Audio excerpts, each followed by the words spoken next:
All rise, veuillez vous lever.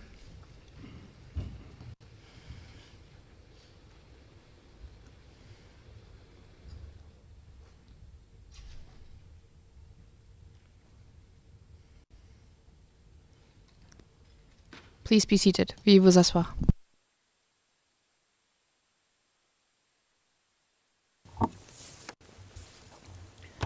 George Motta. Good afternoon to everyone. I'll give the floor to the legal representatives of the victims so that they can conclude their submissions on the merits. You have the floor.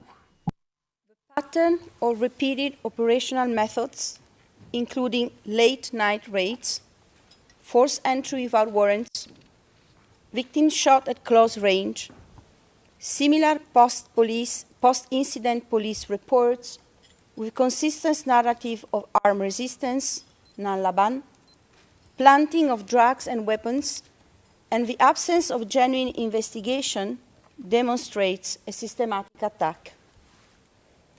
This pattern is not a coincidence, it is structure.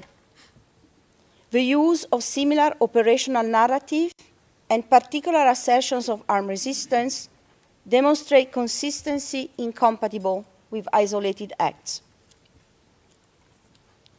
Regardless of whether the direct perpetrators were formally identified as police officers, the similar tactics used show planning and coordination involving law enforcement authorities and, at times, local officials.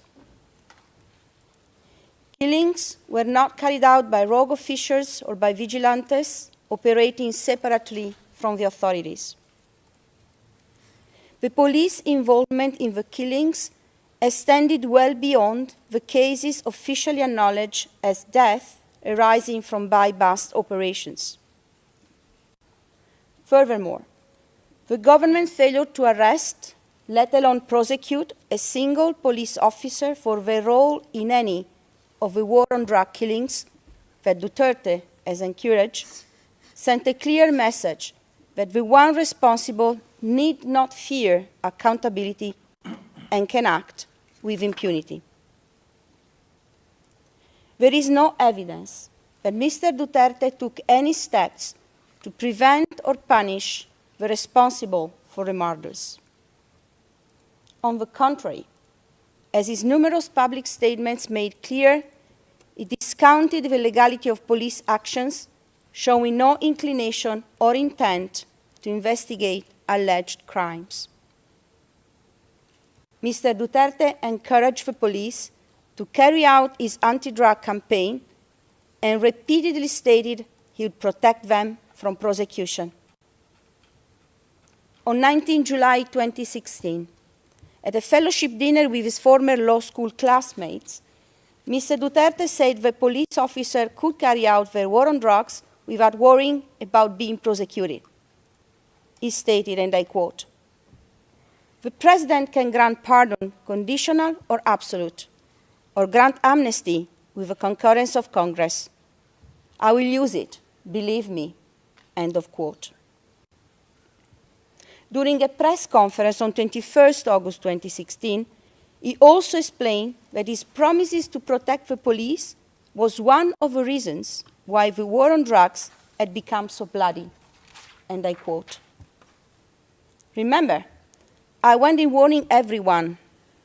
I said it could be bloody because I knew that the police would now be equipped with a certain mindset, that they would be protected by law if they go in and have this, violent confrontation.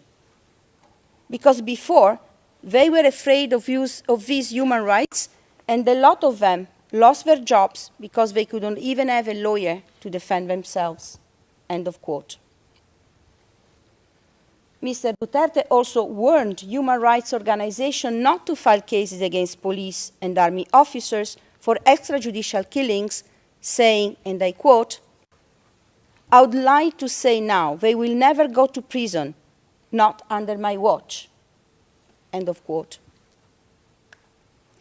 This morning, Your Honor, Mr. Jeremy referred to the killing of the mayor of Albuera, Rolando Espinosa, who was killed inside the Leyte prison. At the time, the National Bureau of Investigation determined that the killings were a rub-out of 2 unarmed prisoners inside their cell and filed murder charges. Mr. Duterte responding, saying that the officers would not be prosecuted with these words, and I will quote, "I will not allow this," meaning officers, "go to prison. I don't care if the NBA says it is murder. Anyway, the NBA and the Department of Justice are both under my authority. I will be the one to answer for it and go to prison." End of quote. On his 3rd day in office as president, Mr. Duterte publicly told police officers that he would pardon them if they kill drug dealers and drug addicts, using these words, quote, "Do your duty, and if in the process you kill 1,000 persons because you are doing your duty, I will protect you." End of quote.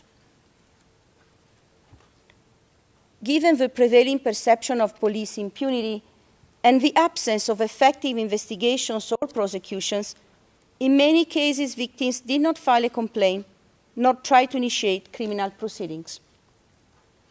As one family member of a victim explained to us, and I quote, "We had no hope for an investigation of the police. One of us saw one of the police go inside with an aluminum briefcase. He took out a gun and some shabu sockets and placed them next to the body. I went back to where I was, and I was totally shocked. I couldn't even complain. If we go complain, what is our chance against the authorities?" End of quote. In other cases, victims tried to seek justice. They went to the police, to local officials, to government agencies. They filed reports, they asked for investigation, they begged for answers, but their pleas were ignored, their complaints were dismissed, their testimonies were doubted. In some cases, the very people they approached for help were the same ones involved in the violence. They were left with no path forward. No institution was willing to hear them. No authority was willing to protect them. No system was willing to acknowledge what was happening. The attack against the civilian population was carried out pursuant to a state policy to neutralize, through violent crimes, including murder, individuals perceived or alleged to be involved in drug-related and other crimes. The policy was originally developed by Mr. Duterte and his close associates in Davao City and implemented locally, and then expanding to the national level in 2016, once Mr. Duterte became President of the Republic of the Philippines. Victims support the primary prosecution pleading and submit that the evidence shows the existence of such a policy as reflected in the repeated patterns of conduct, the mobilization of state resources, Mr. Duterte's public endorsement, and institutional tolerance.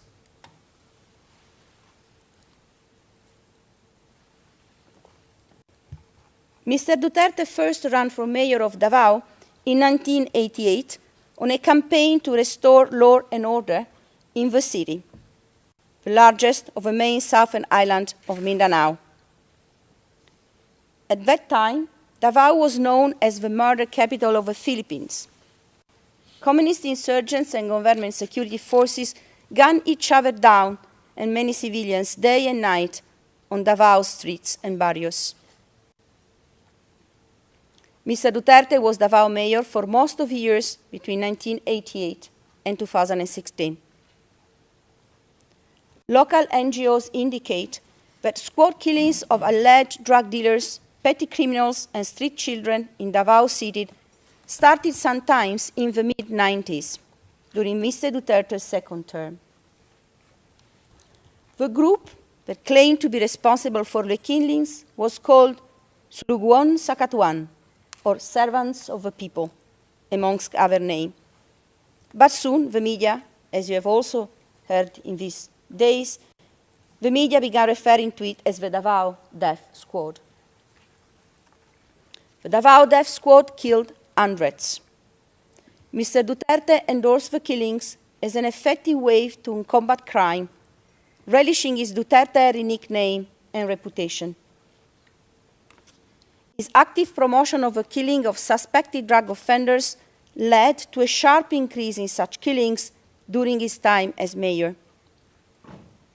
According to one estimate, amongst the other that you have been shown yesterday and today, at least 1,424 such killings took place in Davao between 1988 and 2015. As you heard yesterday during the presentation of Mr. Nichols, and today during the presentation of Ms. Croft, when confronted with the death toll during his presidential election campaign, Mr. Duterte responded, "They said I killed 700? They undercounted. It was 1,700. As you also heard, Your Honors, on numerous occasions as mayor, Mr. Duterte claimed personal responsibility for the policy of killing drug suspects. Even prior to announcing his candidacy for the May 2016 presidential election, Mr. Duterte was already very clear about his intention to eliminate crime by eliminating criminals, applying nationwide the abusive crime control tactics. As reported in the Sunstar Philippines on 24 May 2015, he declared, and I quote, "If by chance that God will place me there, watch out, because the 1,000, referring to the person killed in Davao, because the 1,000 will become 100,000. You will see the fish in Manila Bay getting fat. That is where I will dump you." End of quote. 3 months after that speech, he renewed his pledge, and I quote, "If I become president, you better hide. That 1,000 will reach 50,000. I would kill all of you who make the lives of Filipinos miserable." End of quote. Mr. Duterte's outspoken vote to embark on a nationwide killing campaign against drug dealers and drug users was the foundation of his presidential electoral platform. During a campaign rally on 15 March 2016, he stated, quote, "When I become president, I will order the police to find those people dealing or using drugs and kill them. The funeral parlors will be packed."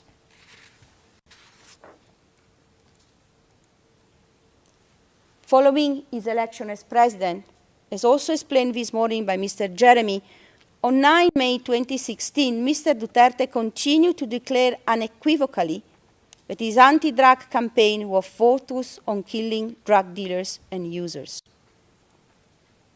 Speaking in Davao on 4 June 2016, he stated, quote, "If you are still into drugs, I'm going to kill you. Don't take this as a joke. I'm not trying to make you laugh, son of bitches. I will really kill you." End of quote. The next month, Mr. Duterte referred to children killed in his drug war as, I quote, "collateral damage." Mr. Duterte and his associates disregarded the most basic principle of law, human rights, and human dignity. In September 2016, after the then UN Secretary General Ban Ki-moon denounced the drug war killings, Mr. Duterte called him a fool, adding, quote, "I will continue the campaign against the criminals. I do not have any pity for them. I don't give a shit. I am the president of the Philippines, not the Republic of the international community." End of quote. In a Human Rights Watch report issued in March 2017, Mr. Duterte's first 6 months in office were labeled as a human rights calamity for the Philippines. Mr. Duterte repeated public statements encouraging the killing of alleged drug offenders were not rhetorical flourishes. They were operational directives. The repeated calls to kill alleged drug dealers and users is indicative of a government policy to direct an attack against a specific civilian population. Public statements encourage lethal force. Law enforcement operations were organized and resourced. The rhetoric of eradication was translated into practice. The scale, coordination and continuity of operations, coupled with public encouragement of lethal enforcement, support the inference of policy. When violence is normalized, repeated, and institutionally defended, as in the present case, it reflects policy.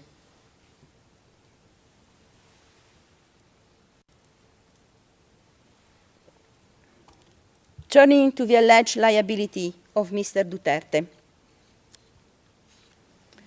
The suspect is charged as indirect co-perpetrator under Article 25(3)(a) for committing the crimes jointly with others in furtherance of a common plan or agreement to neutralize through violent crimes including murder, individual perceived or alleged to be involved in drug-related and other crimes.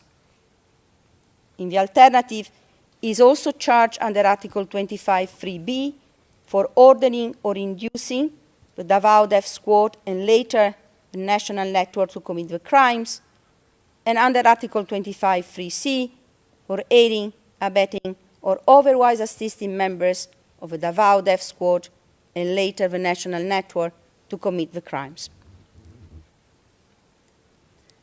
Victims submit that the evidence presented by the prosecution allows to conclude that there are substantial grounds to believe that Mr. Duterte is criminally responsible for the crimes charged. In particular, the evidence shows the existence of a common plan to kill individuals perceived by the authorities as implicated in drug-related crimes.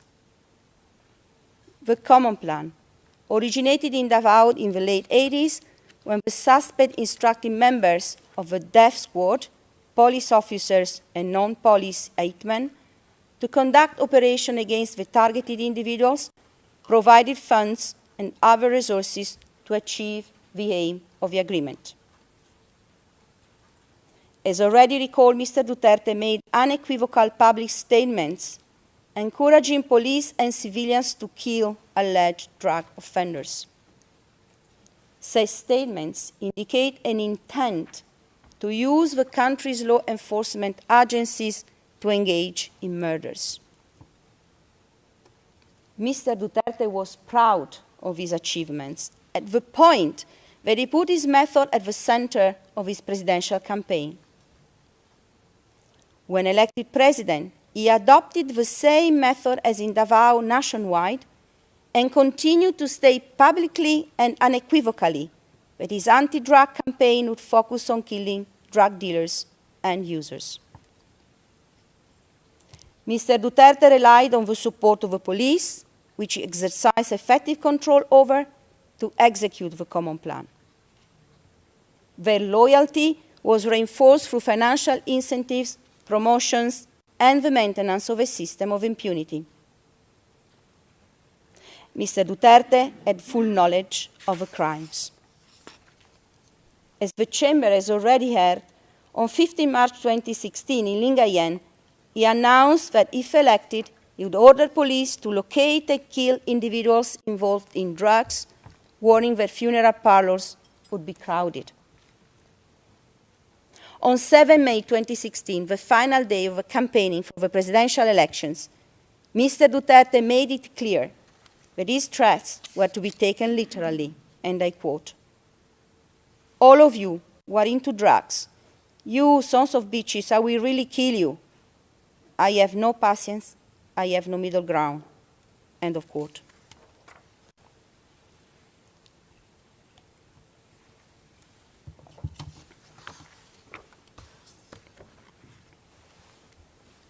Madam President, Your Honors, the loss victims carry is not measured only in the death of a loved one.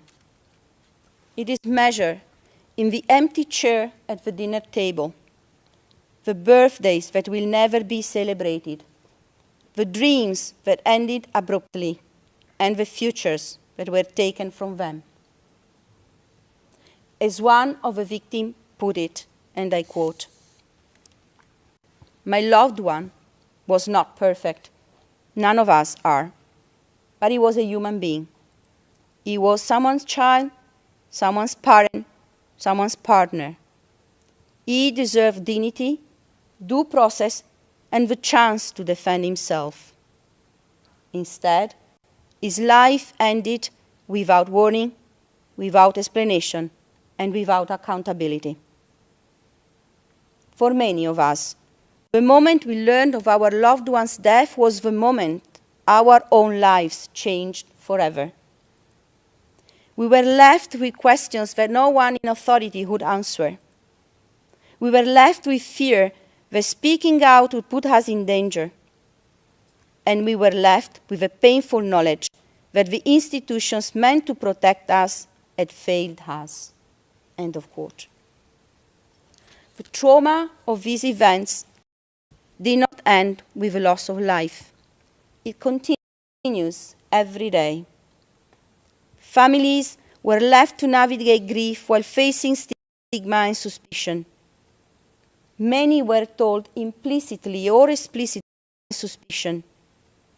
Many were told implicitly or explicitly that their loved ones had deserved what happened to them. They were made to feel ashamed for seeking answers. Some were threatened when they tried to file complaints.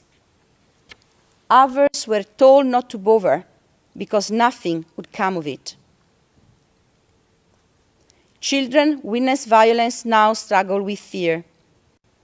Parents who lost their children live with enduring guilt and despair. Entire communities still carry the memory of nights filled of sirens, shouting, and uncertainty. Your Honors, the victim's suffering is never abstract nor remote. It remains real, immediate, and ongoing. Your Honors, trauma is not always visible. It resides in the silence of the ones who are afraid to speak. It lives in the hesitation of a child who no longer feels safe walking outside, and in the constant fear of families who still look over their shoulders, wondering whether they will be targeted next. For the victims, the confirmation of charges is not merely a legal step. It is a recognition that their loved ones mattered. It is an acknowledgement that what happened to them was wrong. It is a message that they have not been forgotten. These proceedings offer something that had been denied in years: hope. Hope that the truth will be established, that the one responsible will be held to account, that future generations will not endure the same suffering. Justice cannot restore their loved ones, but it can restore dignity. Justice can affirm humanity. Justice can help them begin to heal.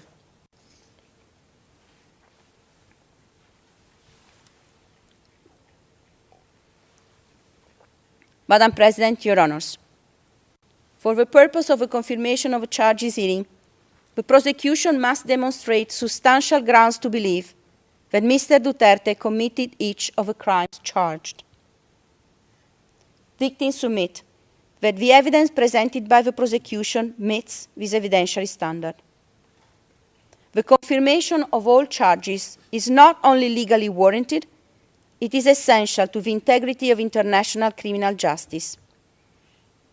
The evidence before this chamber establishes reasonable ground to believe that crimes against humanity of murder and attempted murder were committed in the context of a widespread and systematic attack against the civilian population, and that Mr. Duterte bears individual and criminal responsibility under Article 25 of the Rome Statute. Your Honors, the victims have waited years for this moment. They have been silenced, stigmatized, and denied justice in their own country. Today, they stand before you with the hope that justice, long denied, may finally be within reach. This court is their last refuge, and today, on their behalf, we ask this chamber to affirm that their suffering matters, that their rights matter, and that the rule of law extends even to the most powerful, by confirming all the charges against Mr. Duterte and committing him to trial. This concludes my part, Your Honors. With your leave, I will give the floor to my colleague, Mr. Andres, for concluding our presentation. Merci beaucoup. Judge Motors, thank you very much. Maître Andres, you have the floor.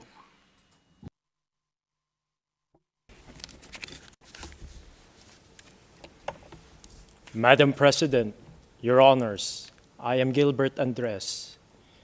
My colleague, Ms. Masida, earlier submitted that Mr. Duterte's anti-drug campaign disproportionately affected the poor and marginalized.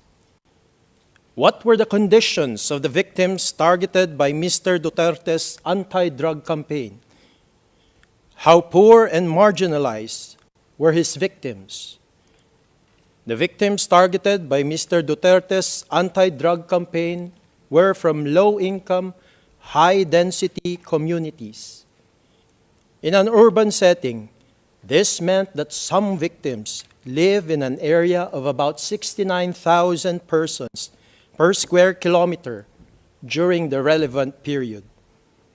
A typical floor area of the house of a victim in these high-density communities was about 6 square meters. For some victims, their house was as small as the area of 2 tables in this courtroom. The victims' houses were typically made up of wood, used tarpaulin, plastic, light materials, and some broken hollow blocks. Any material that they could scavenge and utilize. As the victims lived in high-density communities, their neighbors knew them very well. The victims lived in close-knit communities. The victims' close-knit communities meant that they immediately knew if a person was an outsider to their community. And any traumatic event that happened to these victims in their close-knit communities was known and whispered throughout their community. As the victims were from low-income communities, to survive poverty, their houses were homes to multiple generations of their families to conserve their meager resources. For Filipinos, especially from low-income communities, their family is not just the nuclear family. It is not just the husband, the wife, the children. Their family extends to the grandparents, the lolo and lola, and the siblings of a spouse, the brothers and sisters. The breadwinner of the victim's family was usually the husband, the father of the children. The victims either worked as daily minimum wage earners or as wage earners below the prescribed daily minimum wage, or as part of the informal economy, such as a vendor. The victims worked if there was work available to earn for their family's survival. But most of the victims would not have completed their education, nor have the proper training to secure stable jobs as part of the formal economy. If they were fortunate to be employed as minimum daily wage earners, in the urban setting, this amounted to about 500 Philippine pesos per day, or approximately about 8 euros per day during the relevant period. But for most victims, the minimum wage was really the maximum that they can hope for. The victims only hoped to earn at most about 8 euros per day. And for a family composed of the husband, the wife, and about 2 until 4 children, 8 euros per day is meager. There was also a cultural expectation for the breadwinners to help their elderly parents. The other spouse sometimes augmented this meager income by being a vendor or by taking temporary jobs. And if both parents were outside of their home, it was the extended family that took care of the children. Your Honors, the specific data may vary from victim to victim, but the victims hope that this data give the chamber a picture of their conditions under Mr. Duterte's anti-drug campaign. The already marginalized and vulnerable conditions of the victims exponentially multiplied the harm that they suffered, and they continue to suffer, which leads to our next submission. What were the grave effects and suffered harm of the victims, their families, and their communities resulting from the crimes charged against Mr. Duterte? Mr. Duterte's drug war campaign targeted the very humanity of the victims, of their families, and of their communities. In Filipino, the indirect victims expressed this in one sentence: "Inalisan kami ng dangal. We were stripped of our dignity." How so? First, Mr. Duterte publicly dehumanized the victims of his anti-drug campaign. This dehumanization of the victims was used to justify their eventual murders. On July 25, 2016, during his first State of the Nation address before the Philippine Congress, Mr. Duterte declared that, and I quote, "But human rights cannot be used as a shield or an excuse to destroy the country, your country, and my country." End of quote.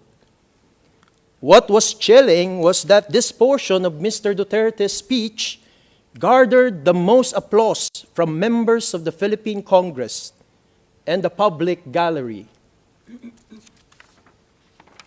On August 17, 2016, during the 115th Police Service Anniversary at the Philippine National Police Headquarters, Mr. Duterte declared to the Philippine National Police that for those allegedly affected by drugs, and I quote, "And it has not only affected millions, but a lot of them are no longer viable as human beings in this planet." End of quote. On August 26, 2016, Mr. Duterte declared to a group of Filipino soldiers he visited in an army camp that, and I quote, "Crimes against humanity? In the first place, I'd like to be frank with you. Are they humans? What is your definition of a human being?" End of quote. These public speeches of Mr. Duterte serve to condition the Filipino people on the excuse for the murder of the victims of his anti-drug campaign and how the murders were taken out, brazen, execution style. These public speeches of Mr. Duterte were emblematic of findings that atrocity crimes were often preceded by the process of dehumanizing the identities of others to justify the crimes. Second, the murdered victims were dehumanized by how they were murdered. During their actual murders, the targeted victims were summarily accused as drug users or pushers without the benefit of a judicial process, just like the one before this chamber. The victims were then murdered inside their homes or within their own close-knit community. The victims who were murdered inside their homes were murdered in front of their family, their spouse, their children, or their parent, especially in front of their mothers. Some of the victims were forcefully separated from the physical clutches of their family members, protecting them from the direct perpetrators of Mr. Duterte's anti-drug campaign. This was what happened to the son of a victim in the early hours of a Thursday. At that time, this victim, her son, and her son's wife, who was pregnant and nearing delivery, were preparing to go to the hospital when 6 or 7 people dressed in black and who had guns suddenly entered their house. As recounted by this victim, and I quote, "My son kept repeating, 'Mama, don't leave me.' So I blocked the way. He pleaded again, saying, 'I will come with you, just don't kill me. Mama, don't leave me.' 4 officers were inside. One shouted at me, 'Get out of the way!' They pulled me down the stairs and yanked my hair. They had guns. My son pleaded again, 'Mama, don't leave me.' He was hugging, referring to his wife. They dragged me out into the street and put me on a motorcycle. Some victims begged the direct perpetrators for their lives, as witnessed by their family members. Some victims spontaneously took off their clothes to show to the direct perpetrators that they were clean. The home, which was supposed to be a shelter of security for the direct victims, became the crime scenes of their brazen murder. The targeting of the victims in their own homes is explained by the Philippine National Police Command Memorandum Circular number 16-2016, which was earlier referred to also by the prosecution. It was issued on July 1, 2016, by the then Chief of the Philippine National Police, Ronald Bato de la Rosa, appointed by Mr. Duterte. The relevant portion of CMC 16-2016 states that, and I quote, "The actual house-to-house visitations of suspected drug personalities shall be the highlight of Project Tonghang." End of quote. Project Tonghang refers to Mr. Duterte's anti-drug campaign on barangay clearance operations. Ultimately, the murdered victims were now known in their close-knit communities with the stigmatized label of natokhang and as drug users, despite the lack of any judicial declaration. Third, the murdered victims of Mr. Duterte's anti-drug campaign were further dehumanized even after their death by the false narrative of nanlaban.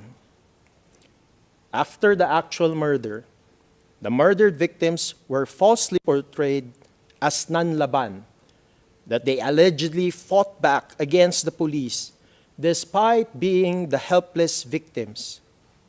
After the murder, evidence of illegal drugs and or paltik guns were even planted on the murdered victims as part of the modus operandi of the anti-drug campaign to allegedly show that the victims purportedly fought back.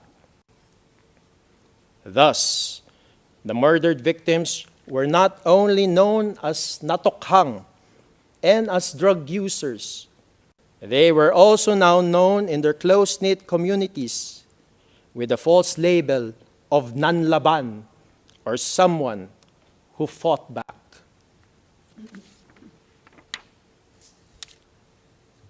But for the surviving family members of the murdered victims, the suffered harms do not end there.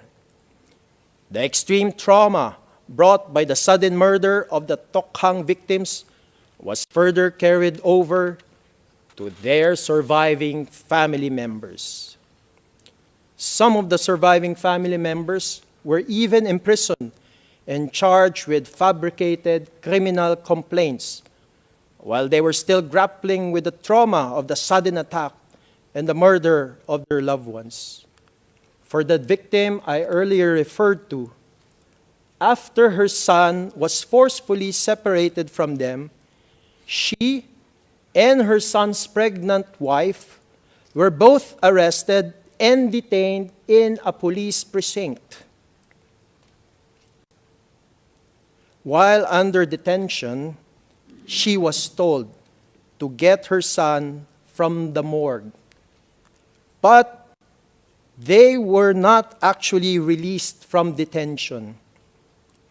They were actually photographed with the foils and rocks handed to them, and afterwards they were charged with fabricated complaints relating to illegal drugs, as that victim narrates. And I quote, "While in detention, I learned that the same thing had happened to all the other detainees. Their stories were the same. It took more than a year before this victim was released from imprisonment." The illegal imprisonment of surviving family members was part of the modus operandi to prevent the indirect victims from filing criminal complaints against the direct perpetrators of Mr. Duterte's anti-drug campaign. Thus, the document containing the charges in paragraph 19 refers to, and I quote, "other violent crimes under Article 7(1)." End of quote. Further, as the homes of the murdered Tokhang victims were the homes of multiple generations, how the murdered victims were brutally shot at have been traumatically witnessed by their family members, by their spouse, their children, or by their parents. This extreme trauma is a daily struggle for the surviving family members as they still live every day in the scene of the crime, their homes. This extreme trauma of the surviving family members also occurs when they see or about to encounter a police officer, or worse, the direct perpetrator in their community. But the extreme trauma of the surviving victims does not end there. The surviving victims were socially stigmatized in their close-knit communities with the label, "natokhang sila," or "may natokhang sa kanila," which loosely translated means they have a family member killed in a Tokhang operation. The surviving family members of the murdered victims were avoided and shunned in their close-knit community. The neighbors avoid the surviving family members, fearing for their own lives by reason of association with the murdered Tokhang victim. And the surviving family members usually mourn alone during the wake of their murdered loved ones. For some surviving family members who cannot endure this social isolation and continuing stigma, they eventually leave their close-knit community. The trauma and stigma are especially worse for the children of the murdered Tokhang victims. Aside from losing a parent, usually their father, who is the breadwinner, the children, as direct descendants of the murdered victims, were avoided at school or even bullied as the children of Natokhang. The children of the murdered Tokhang victims have to endure bullying, stigma, trauma, depression, and some even develop symptoms such as epilepsy. And because the murdered Tokhang victims were usually the breadwinners of their families, their death meant that their surviving family members were pushed toward further poverty. The surviving family members experienced extreme socio-economic dislocation with the murder of their breadwinner. Thus, Mr. Duterte's anti-drug campaign, aside from murdering victims from low-income communities, also brought about the breakdown of the families of the murdered victims. Mr. Duterte's anti-drug campaign destroyed the trust in the close-knit communities of the murdered Tokhang victims and ultimately destroyed the social fabric of these communities. Ultimately, Mr. Duterte's anti-drug campaign not only murdered people, but perpetrated state terror against low-income, marginalized communities across the Philippines. As a result, Mr. Duterte's anti-drug campaign shattered and terrorized these close-knit communities as a means of control. And ultimately, as the targeted victims of Mr. Duterte's drug war campaign were from marginalized, vulnerable communities, his drug war campaign was not really a war on drugs. It was a war against the poor.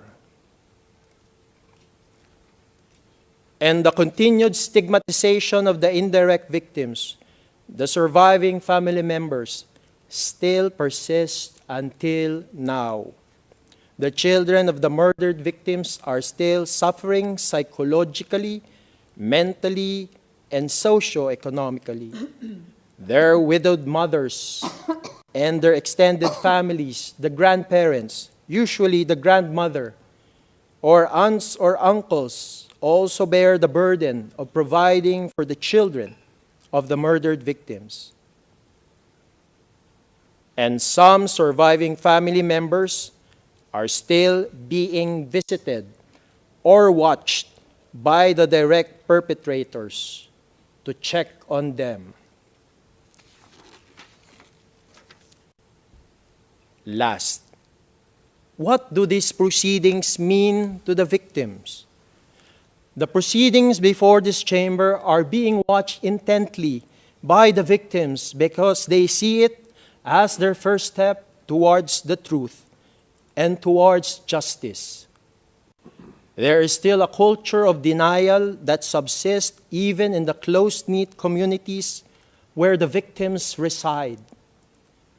The family members of the murdered victims still cannot openly discuss the murder of their loved ones in their close-knit communities. And some quarters supportive of Mr. Duterte even publicly claim that these murders under the drug war campaign allegedly never happened or were merely fake news or were justified as necessary. These hearings on the confirmation of charges are vital to the victims of Mr. Duterte's anti-drug campaign because it will be the first step for them in actualizing their right to the truth and to justice under international law. Madam President, Your Honors, the victims know that their murdered loved ones suffered under the charge of crimes against humanity for murder being charged against Mr. Duterte. Your Honors, the victims know, they have seen with their eyes, they have heard with their ears, and they have witnessed the barbarity of the murder wherein their loved ones' human dignity was never respected. Thus, the victims pray that this chamber confirm the charges for crimes against humanity for murder against Mr. Duterte for the sake of the truth and for the sake of justice for the victims. And so that the murderous legacy of Mr. Duterte's anti-drug campaign will not find new victims in the future.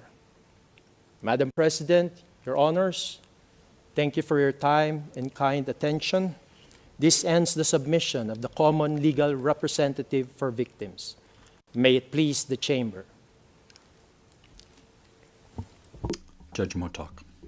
Merci beaucoup. Thank you very much. Mr. Andres, I gather that you have finished.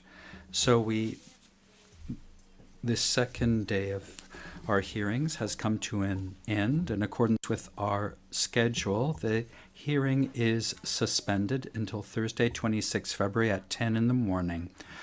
Thank you, parties, participants, our interpreters, the registry, technical staff, and all those who have worked on this hearing and allowed it to be held.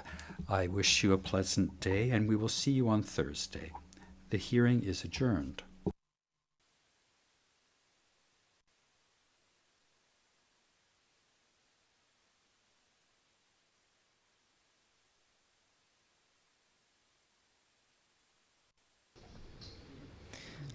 The International Criminal Court is now in session. L'audience de la Cour pénale internationale est ouverte.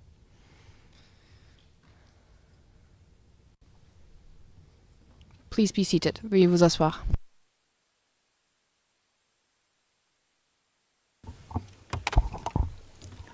Bonjour à tous. Good morning, everyone. I'd like to once again welcome everyone here in the courtroom. And Madam Court Officer, if you could please call the case. Good morning, Madam President, Your Honors. Situation in the Republic of the Philippines in the case of the prosecutor versus Rodrigo Duterte, case reference ICC 0121-0125, and for the record, we are in open session. Merci beaucoup. Thank you very much. I would now like to call upon parties and participants to confirm that the people here in the courtroom are the same as the ones present yesterday. Mr. Prosecutor? Madame la Présidente. Good morning, Madam President, Your Honors. There are a few changes in the composition of the OTP team today. I'm here representing the office, as was the case yesterday. Beside me is Julian Nichols, senior trial lawyer. He was here yesterday. I also have Edward Jeremy with me, trial lawyer. Robin Croft, trial lawyer. Eun Young, associate trial lawyer. Sylvie Wakam, associate trial lawyer. Loria, and finally, James Meriti, our case manager. Thank you. Thank you very much, Mr. Prosecutor. Legal representatives of victims. Good morning, Madam President. Only one change on our team.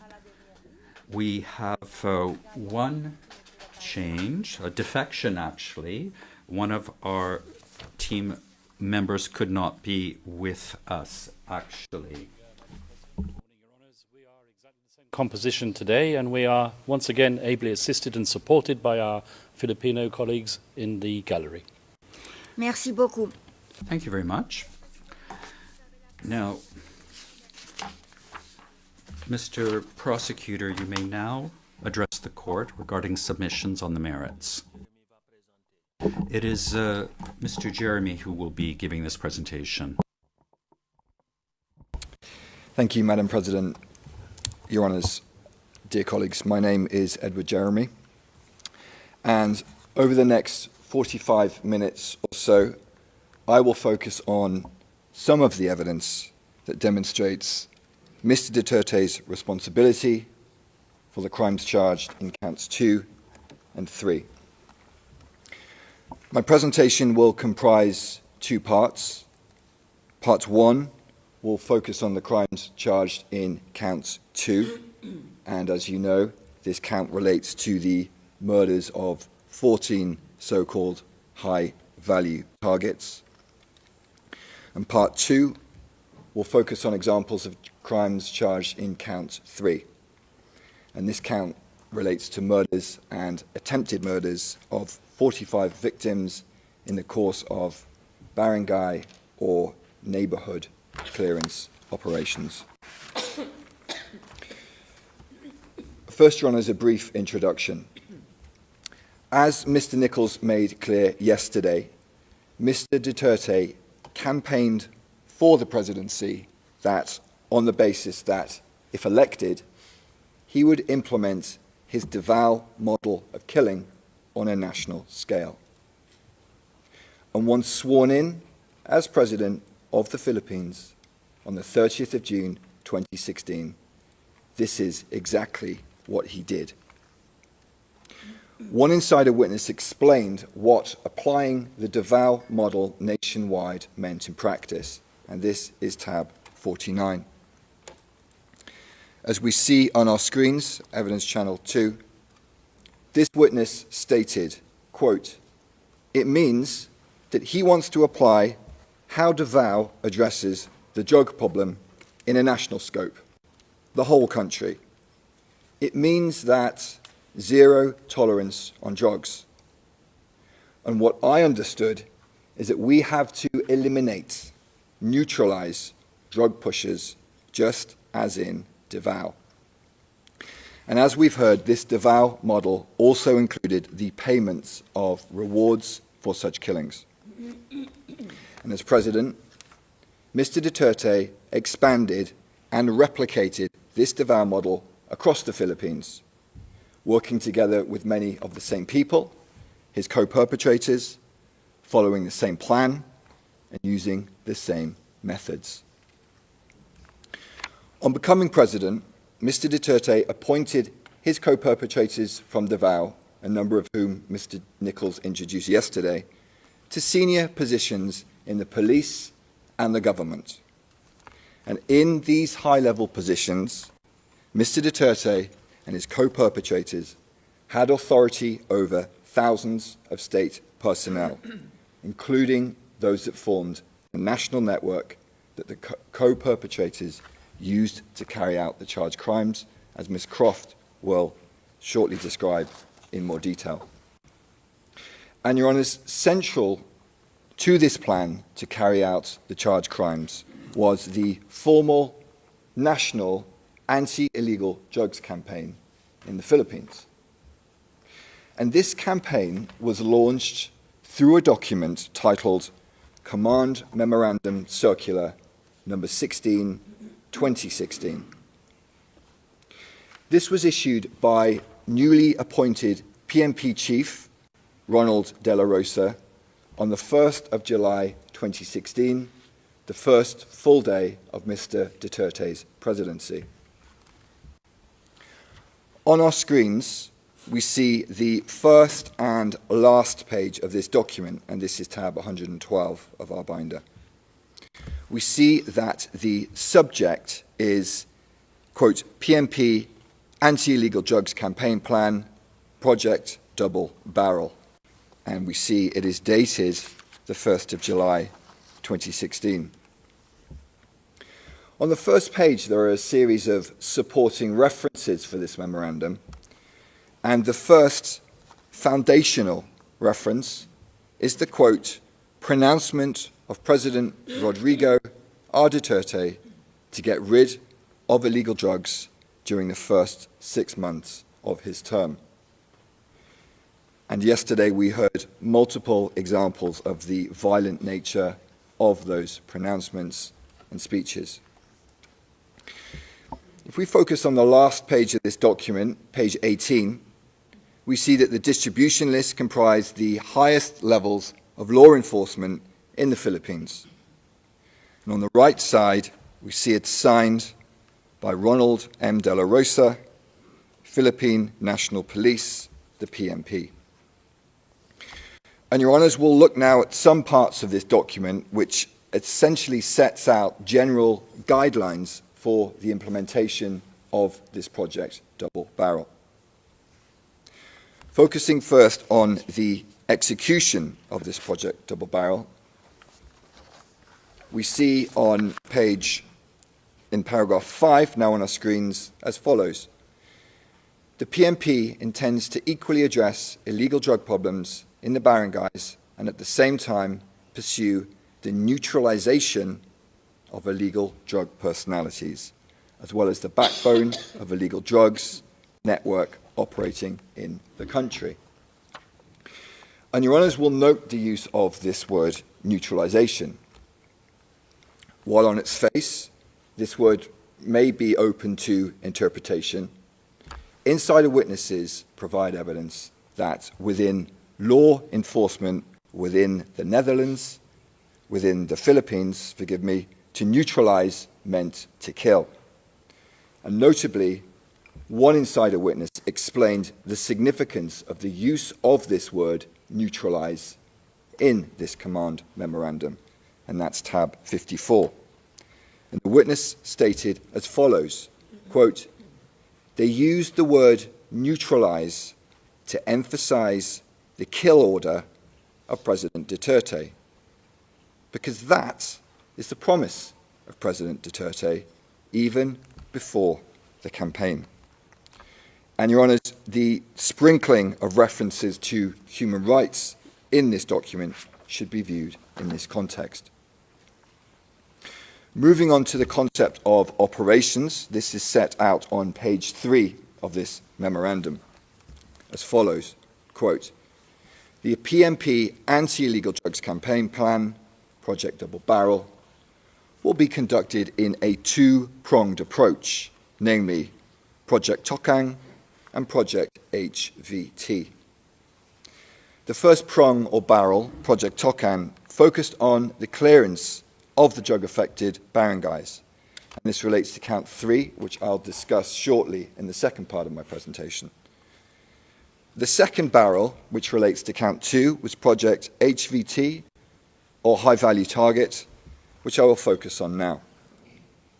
Turning to page 6 of this document, we read as follows.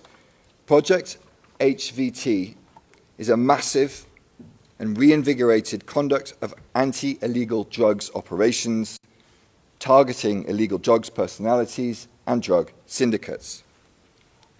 And as Your Honours are aware, it was in the course of this project HVT that the prosecution alleges the 14 victims of count 2 were murdered.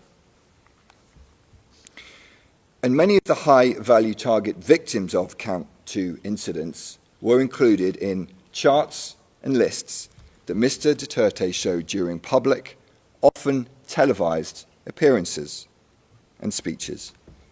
And just as he did in Davao, as president, Mr. Duterte publicly named persons he alleged were involved in drugs, and many of those would end up as victims in his so-called war on drugs. For example, on the 7th of August 2016, Mr. Duterte held a televised press conference in Davao City, during which he named 150 public officials who he claimed were involved in the drug trade. These included Albrera Mayor Rolando Espinosa and Osamis Mayor Reynaldo Parahinog, as well as various members of the Parahinog family. This speech is at tab 31, and we'll play 2 clips of that now.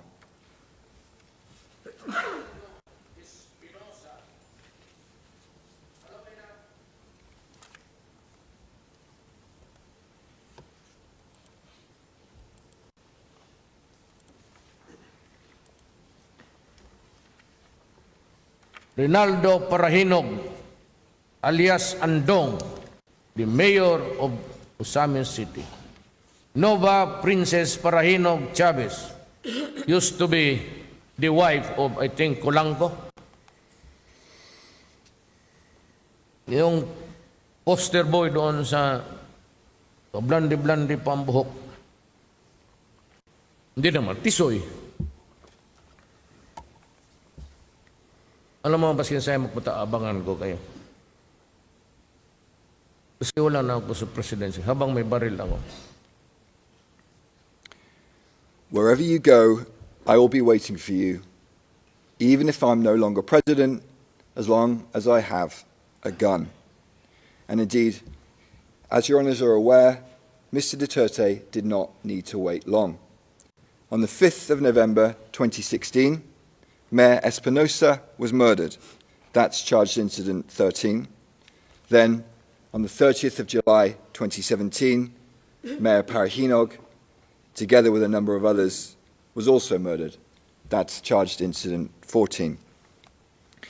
And during the same speech that we just saw, Mr. Duterte emphasized his direct involvement in the preparation of this list as follows. The validation. I'm the one reading it, and I am the sole person responsible for this all. And this list was subsequently published by the media, who referred to it as the narco list, or as we see from the article on our screens, simply the Duterte list. And Your Honours, Mr. Duterte continued to flaunt his list of so-called high-value targets. Perhaps the most significant of these lists was the President Rodrigo Duterte list, or the PRRD list for short, and that's at tab 48 of our list of materials. Your Honours, this was basically an Excel-style spreadsheet that listed persons alleged to be high-value targets. The slide now on our screen shows the first page of the PRRD list, which includes photos of various persons designated alleged to be high-value targets. And at the bottom of this list are a series of different tabs, some of which have been enlarged on our screens. And as we see, they include different regions of the Philippines, and within these tabs are lists of names and identifying information of persons alleged to be high-value targets. And the persons included in this PRRD list were also assigned different levels, as set out in our PCB, in our brief, paragraph 99. As we see from the slide now on our screens, these levels range from 1 to 5. At the lowest level 1, this included lower-level government and police, as well as street-level pushers. And at the highest level 5, this represented the highest value targets, drug wholesalers, financiers, and high-ranking police officers. And consistent with the Davao model of killing, rewards were also paid when a high-value target was neutralized, meaning killed. And this evidence is set out at paragraphs 52 and 99 of our brief. And these rewards were not part of the regular PNP budget, but were provided by Mr. Duterte, who also publicly offered perpetrators rewards for killing. Your Honours, to sum up the significance of the PRRD list, I turn to the words of another insider witness, and this is tab 54. Quote, "This list was used by the police in their operations. And if you are in the list, you will be the subject for police operations. And most of the time, the people on the list are killed. So basically, the PRRD list is a dead list." And Mr. Duterte publicly paraded this PRRD list on multiple occasions. For example, during another televised speech on the 2nd of February 2017, tab 111, he stated the following. This is the drug industry of the Philippines. And in this same speech, we'll shortly see Mr. Duterte holding another page of this PRRD list, reacting to criticisms based on human rights in relation to his so-called war on drugs. Tapos sabihin mo lang ako, takot-takutin mo ako ng human rights. Pakain ko ito, bunganga nila. Oh. And Your Honours, on this issue of human rights, as Mr. Nichols explained yesterday, during his speeches in Davao, Mr. Duterte, well versed in the law, would occasionally seek to legitimize his encouragement of state violence by references to human rights and self-defense. And he continued to do so as president. For example, as we will see in the next clip, during a speech on the 20th of September 2016, which is at tab 130, he stated the following. Pagka bumunot, patayin mo. Pag hindi bumunot, patayin mo rin. Oh, tangin. Para matapos na. Kaysa mawala pa bro. Ako na ang bahala sa inyo.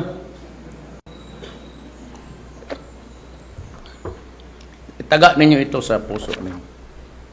For as long as I am the president, nobody but nobody, no military man or policeman will go to prison because they perform their duties well.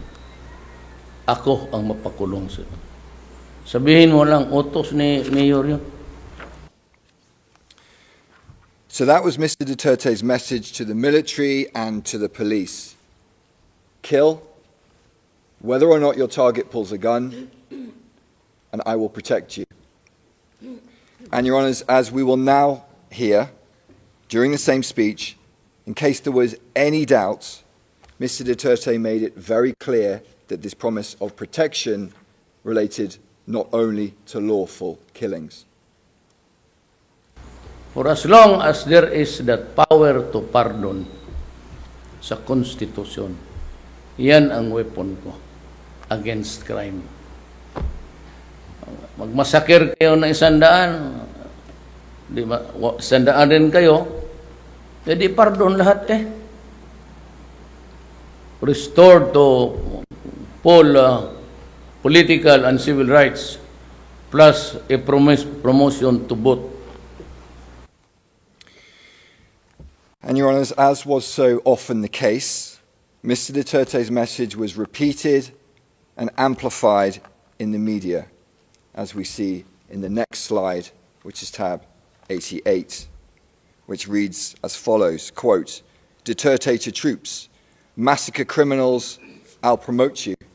With the byline, in the same speech, Duterte tells soldiers he will never order them to do anything illegal.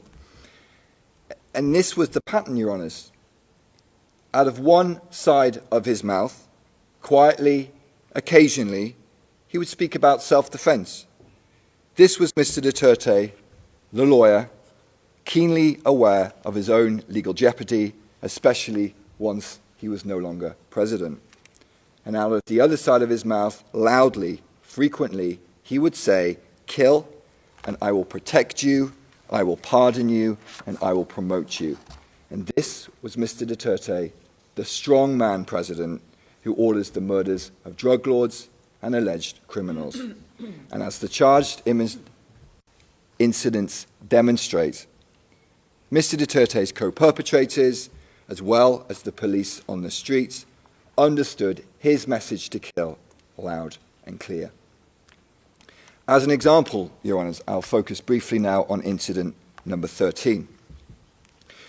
You'll recall that on assuming his presidency, Mr. Duterte publicly expressed his frustration with mayors who he alleged were involved in the drug trade, including Mayor Espinosa. On the 1st of August 2016, he gave Mayor Espinosa, then Mayor of Albuera, 24 hours to surrender to the police. And the following day, Mayor Espinosa did surrender to PMP Chief Ronald Bato de la Rosa. In a public speech on the 5th of August 2016, Mr. Duterte stated the following in reference to Mayor Espinosa's surrender, and this can be found at tab 129.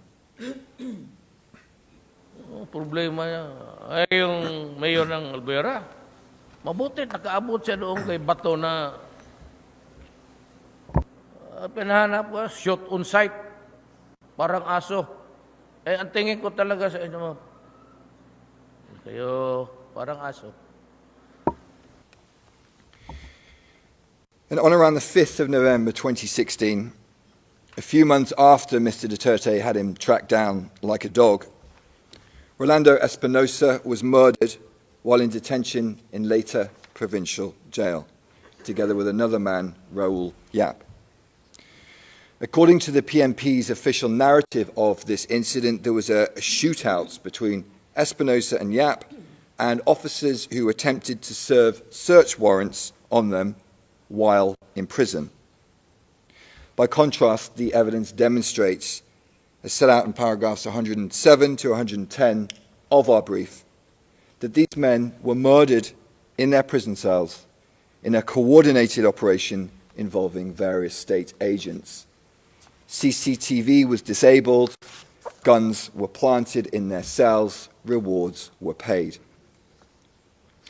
And as we see on the slide now on our screens, tab 48 of our list of materials, both Mr. Espinosa and Mr. Yap were included in the PRRD list, amongst other individuals whose names have been blurred by the prosecution.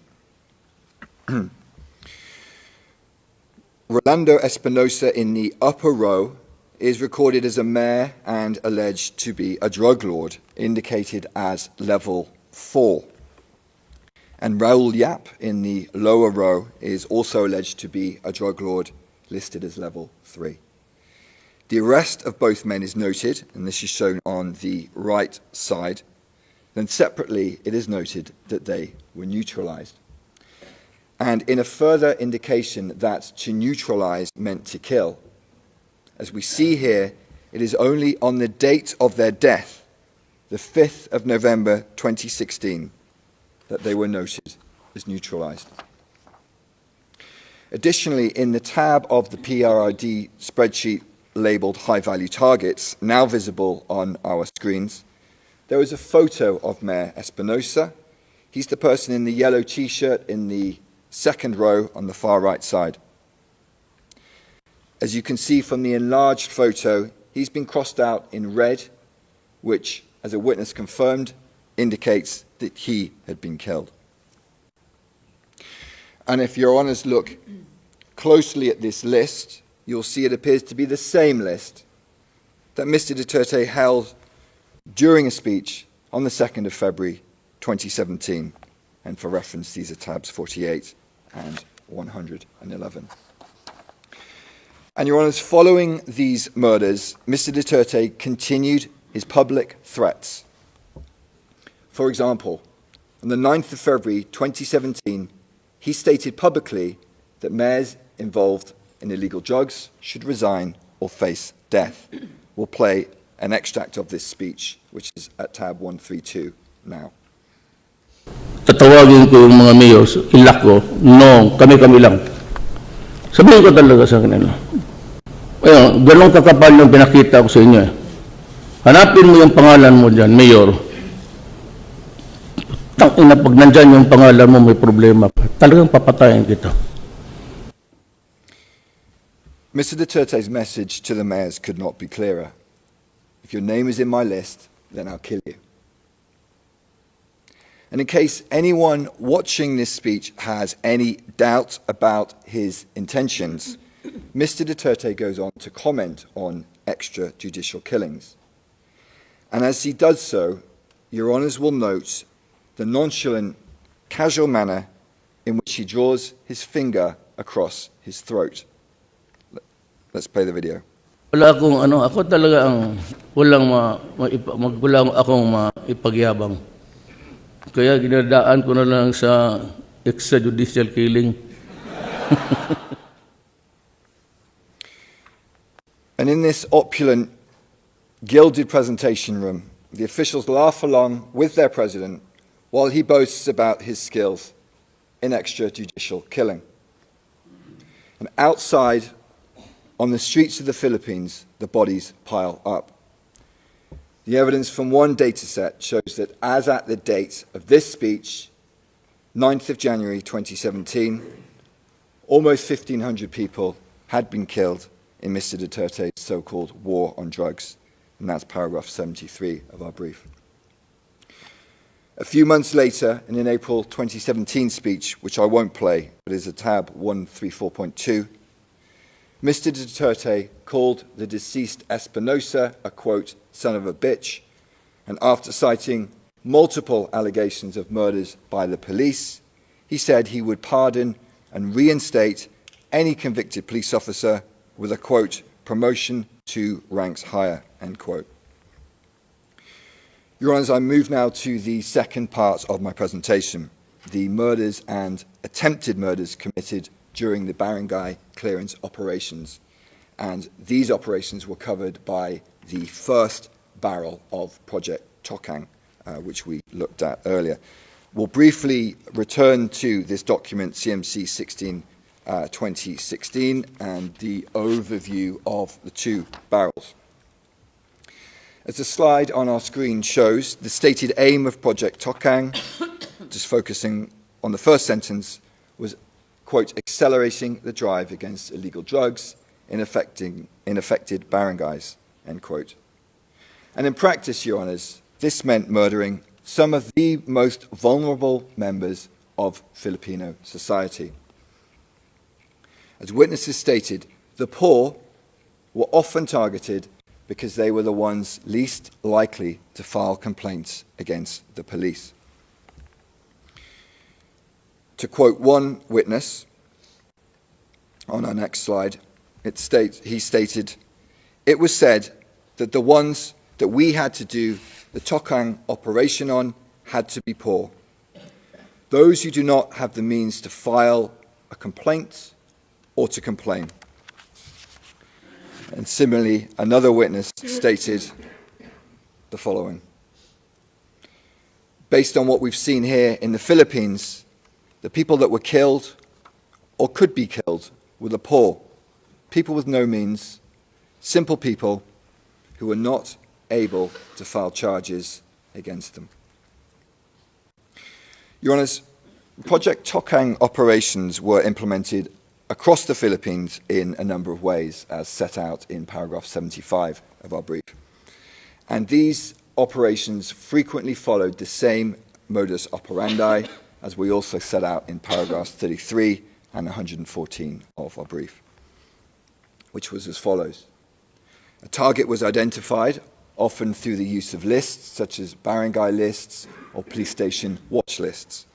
The target was then murdered in a police operation. Weapons, drugs, and money, or a combination thereof, were then planted at the crime scene. And then the police reports were repeatedly falsified to legitimate the operations as acts of self-defense. And in this context, as witnesses explain, the police often used the term nanlaban, which translates to fighting back, to describe incidents in which they supposedly shot a victim in self-defense. And these reports were often almost identical. In essence, copy-paste reports in which victims were frequently blamed for their own deaths. And finally, unofficial rewards were paid. Your Honours, I'll briefly focus on a few of the Count 3 incidents to illustrate this pattern. On the day of his inauguration, the 30th of June 2016, then President Duterte held a speech in Tondo, Manila, and he directly addressed the public present, including, as we will see, women and children. For reference, this is tab 127. Let's please play the clip. Ako po'y galit. Pati yung mga pulis dito sa Maynila nakasabit sa droga. Ako po'y nakikiusap, wag ho kayong pumasok dyan kasi papatayin ko talaga kayo. As we see, Mr. Duterte's message was clear. Stay away from drugs, or I will kill you. And the killing in Tondo began almost immediately following this speech, as we set out in our brief, paragraphs 100 to 101. I'll focus now on, and Tondo is visible on our screens, I'll focus now on Incident 23, which also took place in Tondo, on or about the night of the 4th to the 5th of October 2016. As your honours are aware, the alleged victim of this Incident 23 was Benjamin Vizda.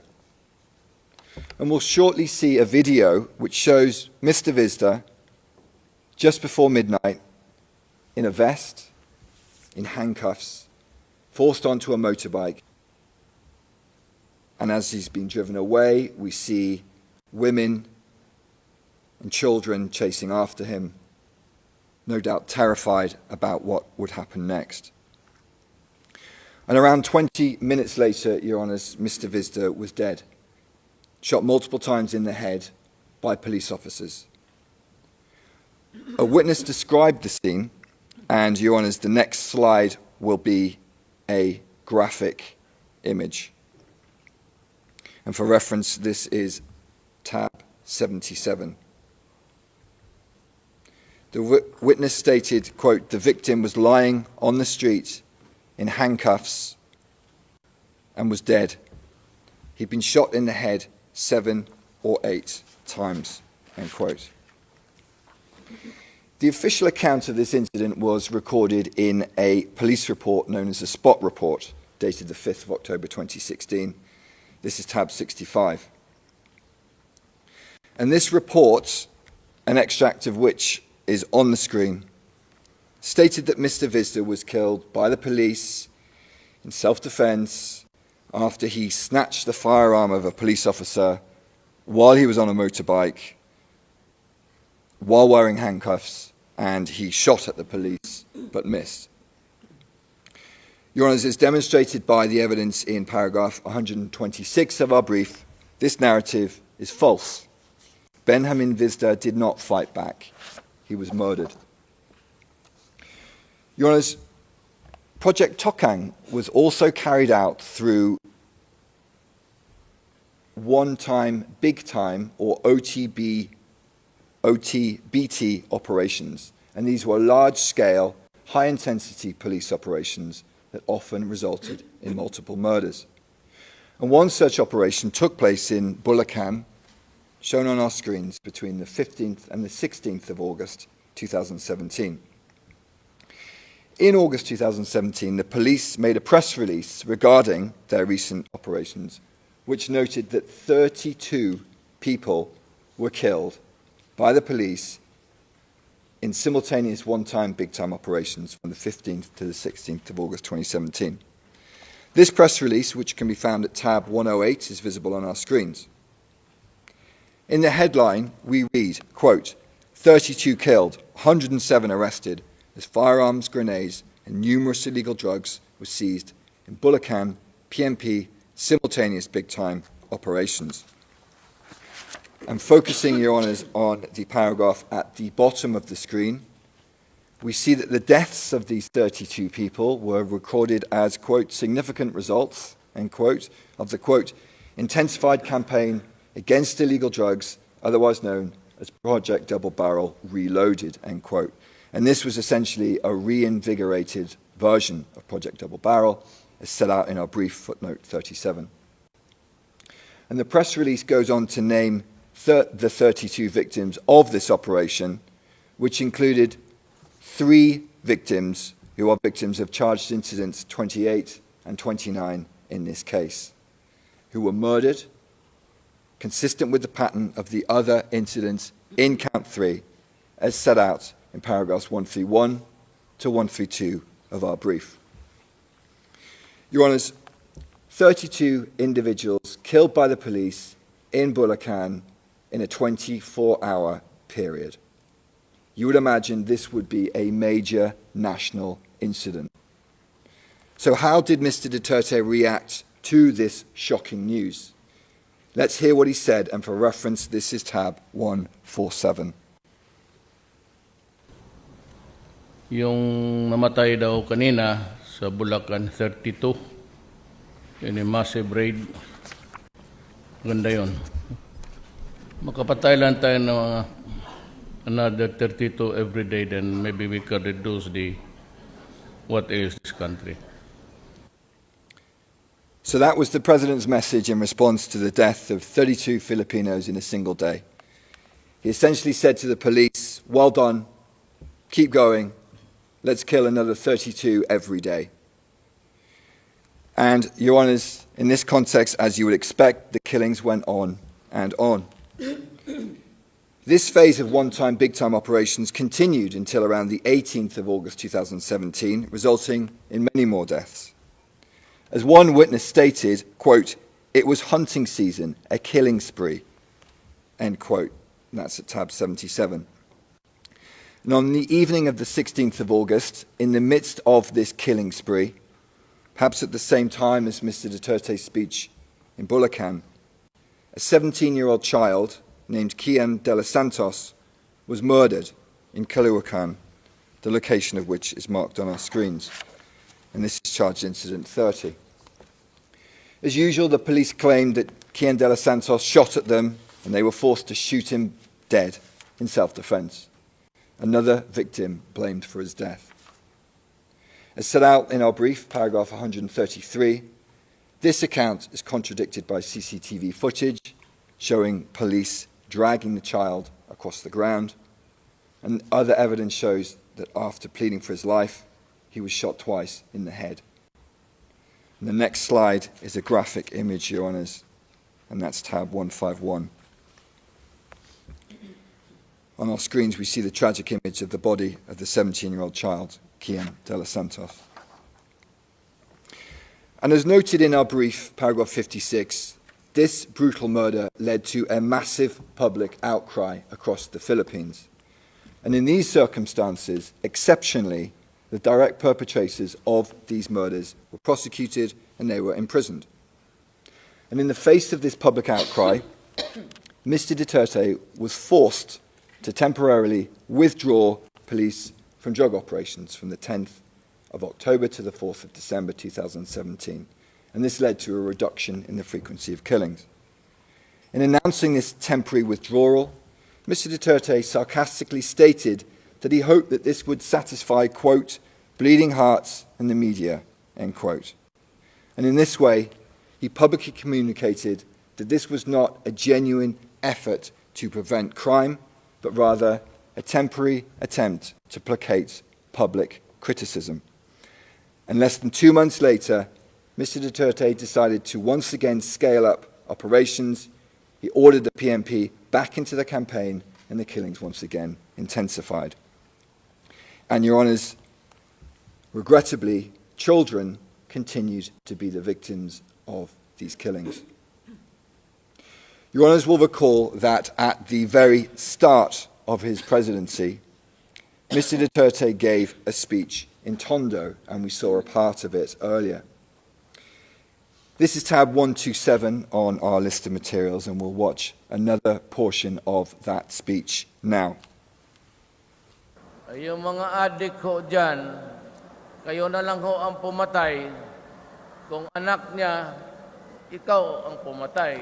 Kung anak niyang adik, kayo ang pumatay para hindi masyado masakit.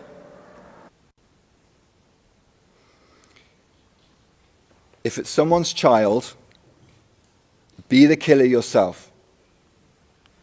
If someone's child is the addict, then you be the one to kill.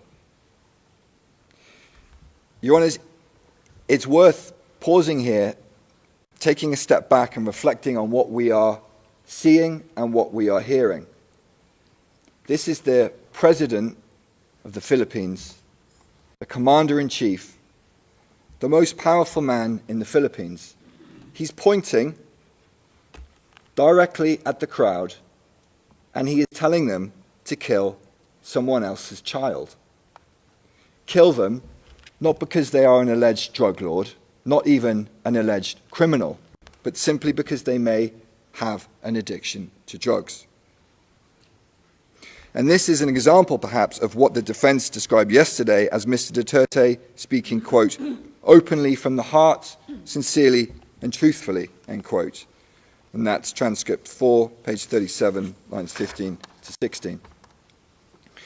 And during an earlier part of the same speech, Mr. Duterte also boasted that during his presidency, funeral homes would make a lot of money. Let's play that clip. Sabihin ko sa inyo, itong mga panahon nitong mga araw na dadating, kung may punerarya ho kayo, kikita kayo ng husto.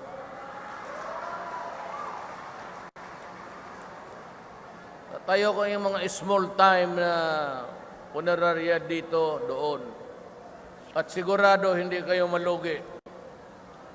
At pag humihina na ang negosyo ninyo, sabihin ko lang sa mga pulis, bilis-bilisan ninyo ng konti para kumita yung tao sa negosyo nila. Ayan, sinasabi ko na sa inyo. Hindi ako nagbibiro. So again, here's the president assuring funeral homes that if their business declines, he will, quote, tell the police, hurry up a little so people can make money from their business, end quote. And he stressed very clearly he was, quote, not joking. And as my friend said yesterday, transcript 4, page 30, lines 18 to 19, quote, for President Roddy, his word was his word, and the people knew it, end quote. In this context, to conclude, I'll focus briefly on incidents 38 and 45. As your honours know, in the course of these incidents, which occurred during 2018, on 2 separate occasions, the police detained a child aged around 14 or 15 years old. On each occasion, the police wrapped the child's head in packing tape so no one could hear them scream, and then strangled the child to death with wire. It's difficult to imagine a more terrifying end to 2 lives that had barely even begun. And these murdered children were then sold to funeral homes who profited from their bodies, as explained in paragraphs 142 and 150 of our brief. Your Honours, dead children, police ensuring that funeral homes made money. Mr. Duterte, indeed, was not joking. Thank you, Your Honours. This concludes my presentation. I now hand over to Ms. Croft. Merci beaucoup, Monsieur. Judge Motosh, thank you very much, Mr. Prosecutor, for your presentation. I think we are going to observe a break of 40 minutes up to 11:30 a.m. Thank you very much.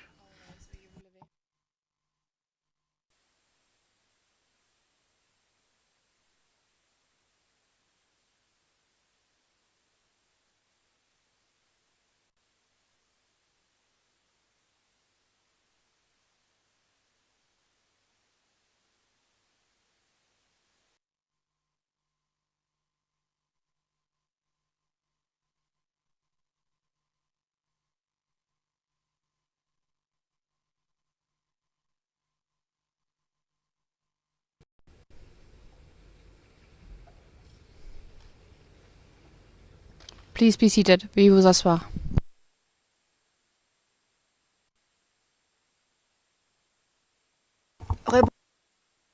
Maintenant, je vais... I will now give the floor to the prosecutor. Please proceed. Please continue with your presentation. Thank you, Madam President, Your Honours. My name is Robin Croft, and I will address two topics today. First, I will present on the contextual elements of crimes against humanity. And second, I will set out some of the prosecution's evidence on Mr. Duterte's individual criminal responsibility for the crimes alleged in this case. Turning first then to the contextual elements. Your Honours, the contextual elements of crimes against humanity are established in this case because, first, there was an attack against the civilian population in the Philippines.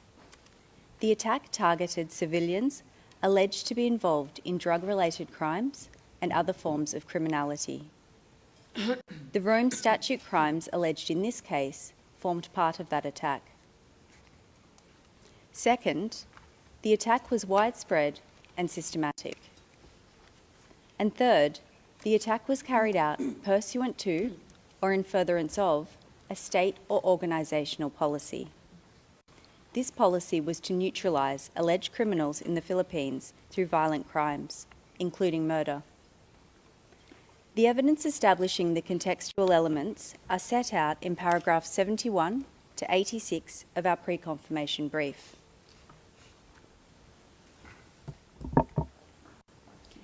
In relation to the requirement of an attack, our case is that from at least the 1st of November 2011 to the 16th of March 2019, the Davao Death Squad, or DDS, and/or the National Network carried out an attack which targeted civilians alleged to be criminals.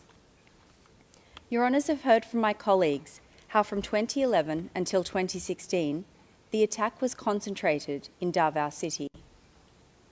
Then, in 2016, when Mr. Duterte became president, he and his co-perpetrators expanded the attack nationwide. They used the national network to do this, which, as Mr. Jeremy has explained, was comprised of state actors, such as law enforcement personnel, as well as non-police assets and hitmen.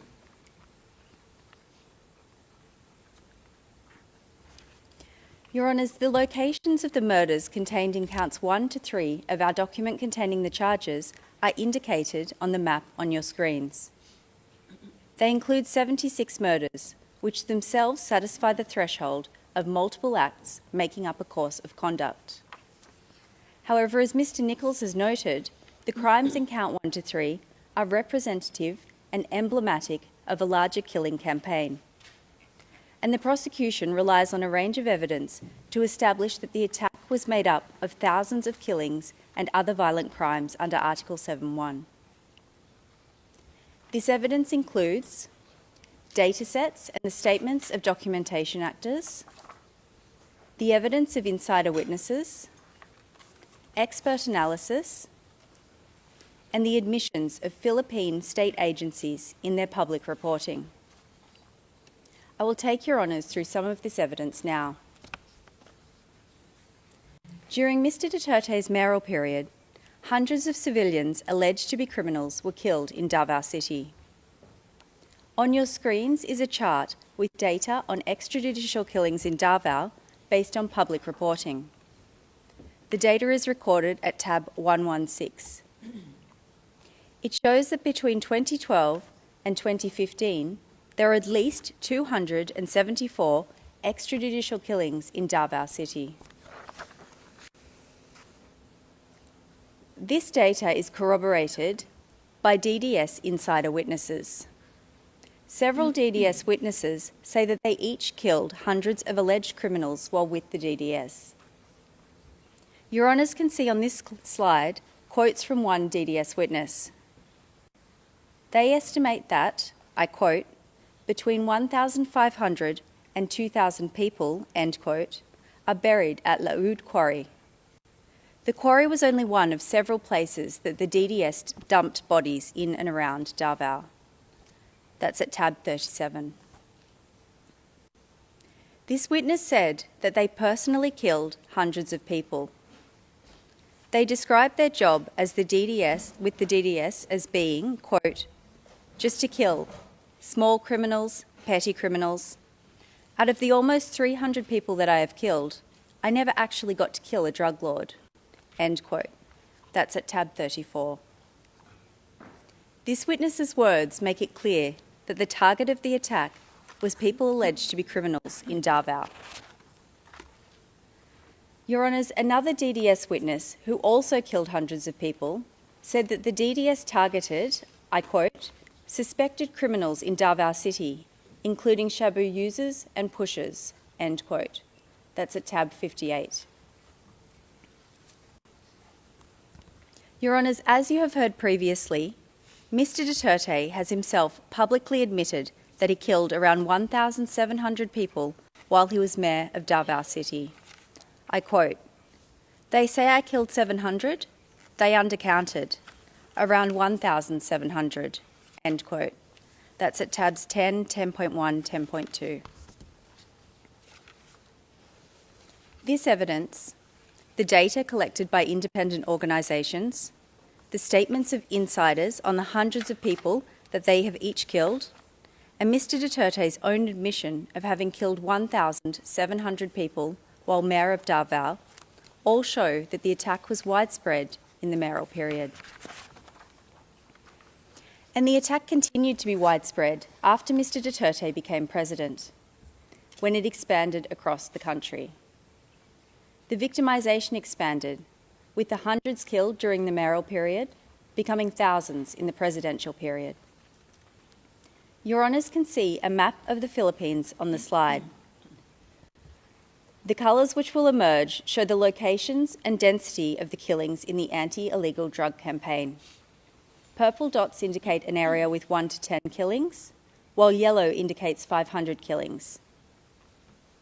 This is how the killings progressed throughout the presidential period.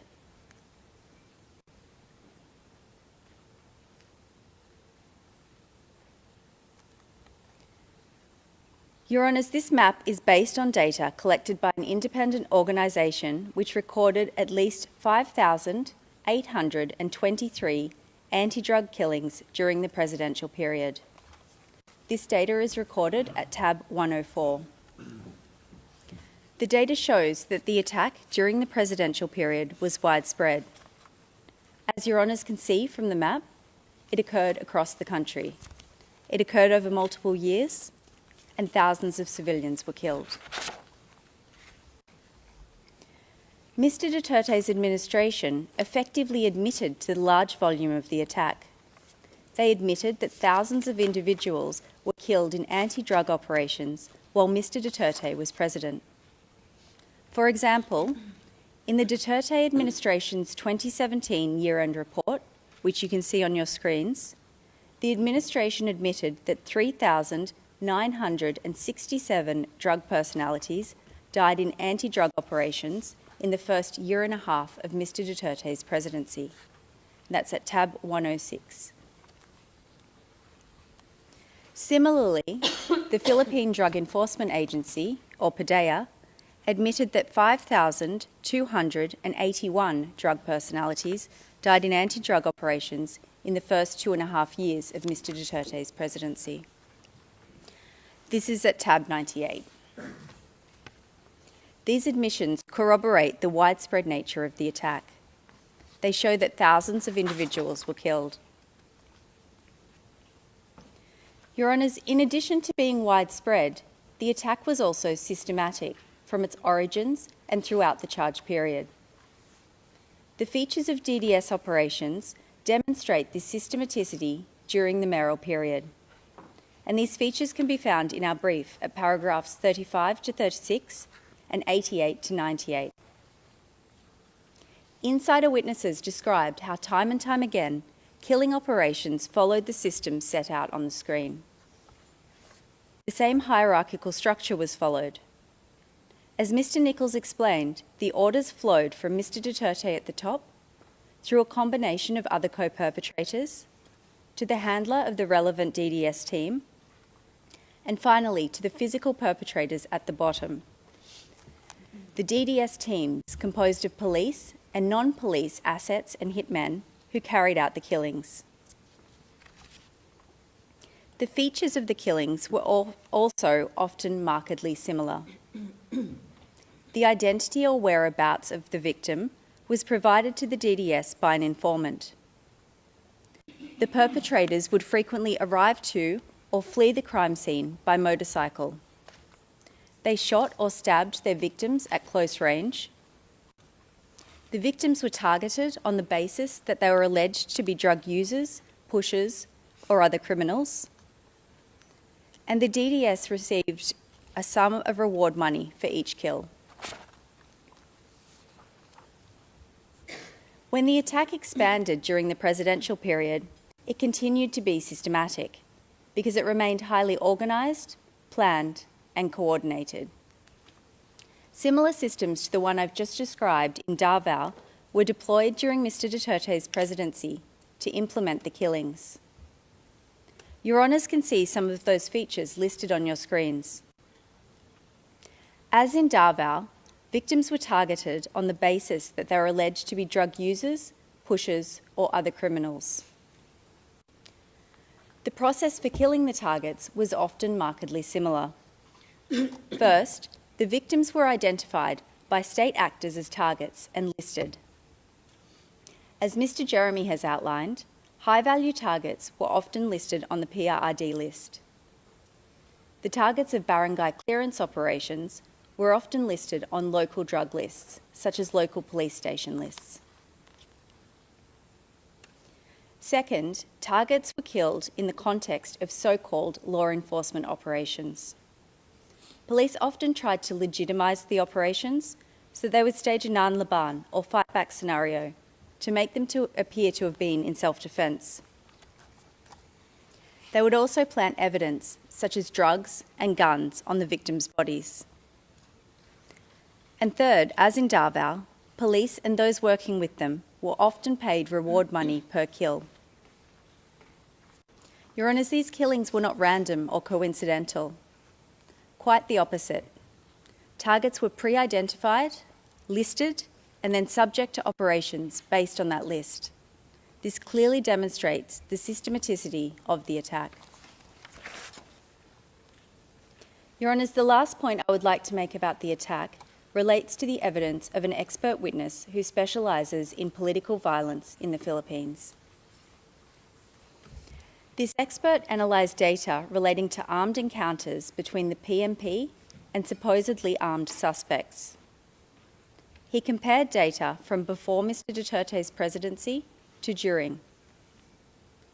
And based on this comparison, he found that in the first 25 months of Mr. Duterte's presidency, the number of suspects killed by police increased by 590% across the Philippines. And that finding is at tab 68. Your Honours have heard Mr. Jeremy speak about Bulacan, a province immediately north of Metro Manila, where Mr. Duterte praised the killing of 32 civilians in police operations in 24 hours. The expert witness found that in Bulacan, police killings rose by 1,600% when Mr. Duterte became president, and that's at tab 121. The expert also compared data on Bulacan Police's use of deadly force to other countries and cities across the world. He used the metric of police killings per 100,000 population. The chart on your screens shows this comparison, which is at tab 121 again. The data on Bulacan is orange, while other countries and cities are blue. The orange bar on the left shows police use of deadly force in Bulacan before Mr. Duterte became president. You can see that with a fatality rate of over 1, it was already comparatively high. The orange bar on the right shows the dramatic increase in killings in Bulacan by police after Mr. Duterte became president.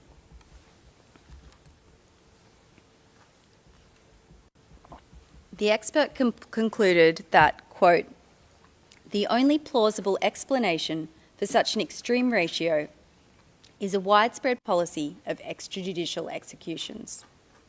End quote. That's also tab 121. Your Honours, this leads us to the policy requirement for crimes against humanity in Article 7.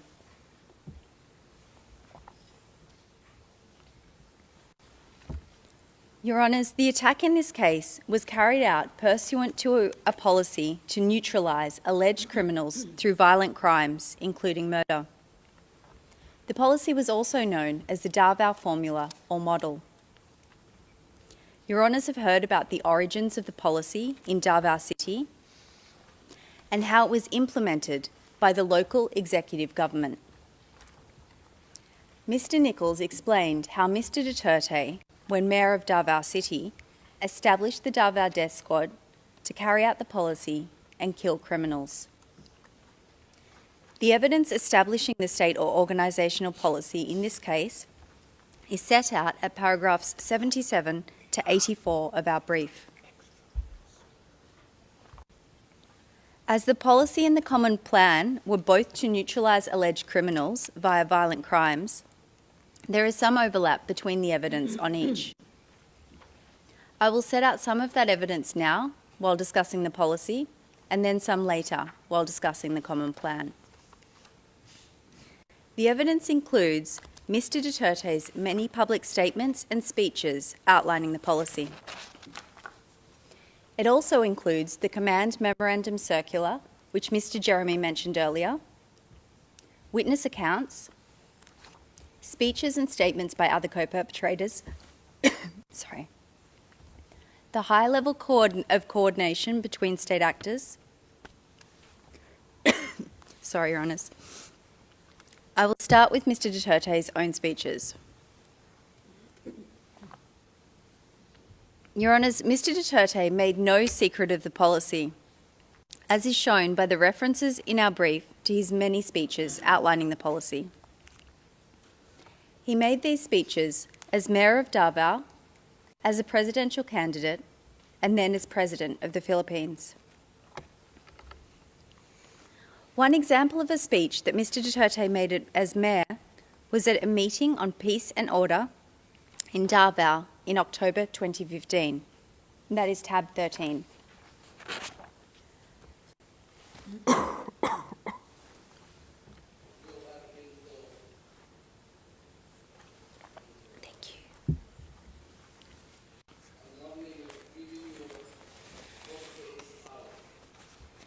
The 8 hours yung mga nagdi-distribute ng droga sa Boulevard. Giving you 48 hours. Pag nakita ko kayo, papatayin ko kayo dito. These are Mr. Duterte's own words. I quote, "I will kill you. That's the only formula that worked in my city." End quote. That is tab 133.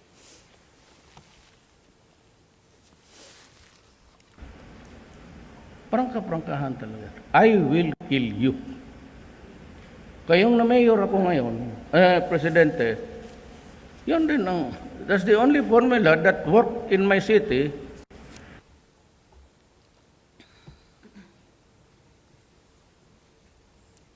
Your Honours will recall that yesterday, Mr. Nichols played a series of Mr. Duterte's presidential campaign speeches.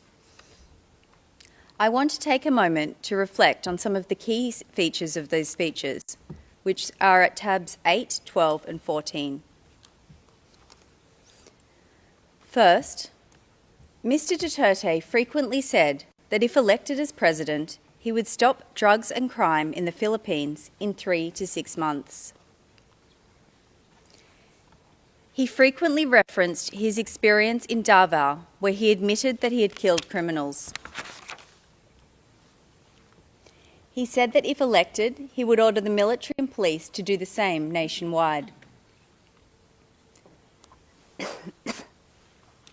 And he expressly stated that this would entail killing.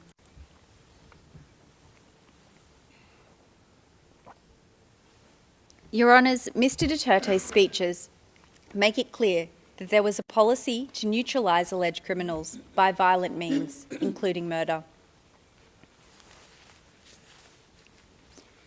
And Mr. Duterte was not the only member of the Common Plan who disseminated the policy through public speeches and statements. In this video at tab 9, co-perpetrator Mr. De La Rosa addresses a crowd of self-confessed drug addicts in Bacolod City and urges them to kill drug lords and burn their houses. But on Thursday, National Police Chief Ronald De La Rosa's rhetorics were far from toned down, as he told hundreds of self-confessed drug users and pushers in Bacolod City to kill drug lords.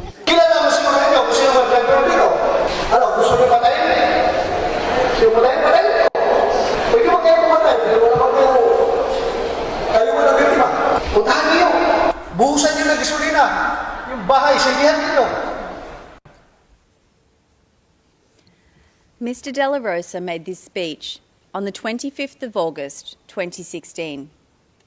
At the time, he was the chief of the Philippine National Police. Your Honours, the existence of the policy is also shown by the police directive which Mr. Jeremy spoke about earlier, Command Memorandum Circular number 16 of 2016. This is at tab 112. As Your Honours have heard, the day after Mr. Duterte became president, he appointed his longtime friend and colleague from Davao, his co-perpetrator, Mr. Ronald De La Rosa, as chief of the Philippine National Police. On the same day, Mr. De La Rosa formalised the anti-drugs component of the policy by issuing this directive to the 180,000 police officers under his command. The circular directed police to pursue the neutralisation of illegal drug personalities. As Mr. Jeremy has outlined, the evidence shows that within law enforcement, neutralise meant and was understood as meaning to kill. Your Honours, the Command Memorandum Circular shows there was a policy to neutralise through violent crimes such as murder.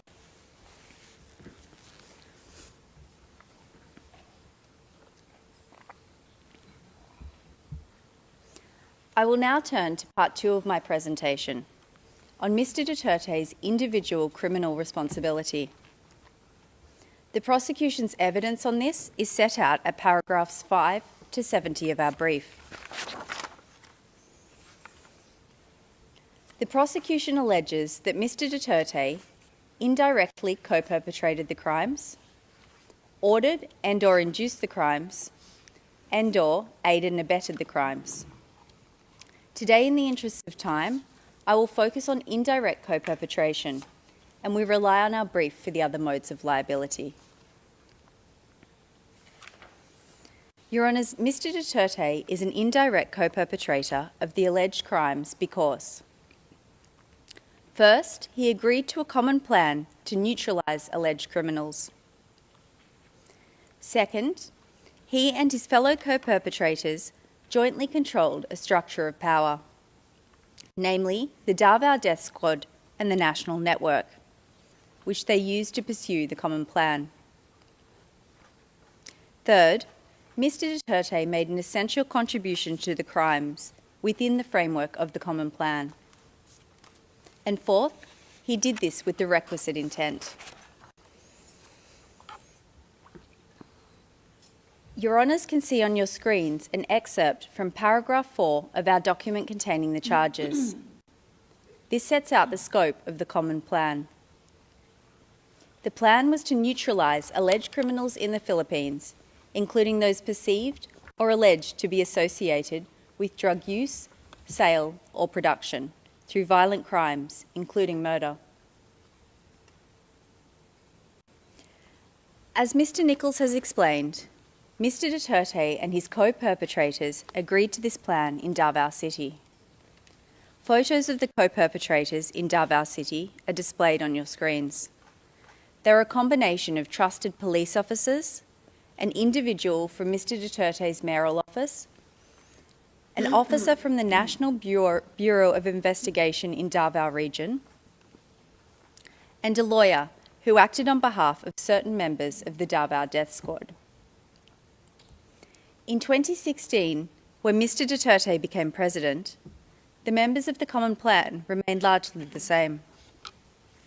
They were joined by a further 2 individuals, a senior police officer and a long-time colleague of the group from Davao City, who had worked with the DDS before the jurisdictional period. I will take Your Honours through some of the evidence which shows both the scope of the common plan and the co-perpetrators' agreement to it. In the interest of time, I will address some co-perpetrators and we rely on our brief for the rest. That's at paragraphs 9 to 23 of our brief. On your screens is a photograph of Mr. Ronald De La Rosa. When Mr. De La Rosa was Davao City Police Chief, he developed Tokhang operations. As Your Honours have heard from Mr. Jeremy, Tokhang was a blueprint for police to implement killings later in the presidential period.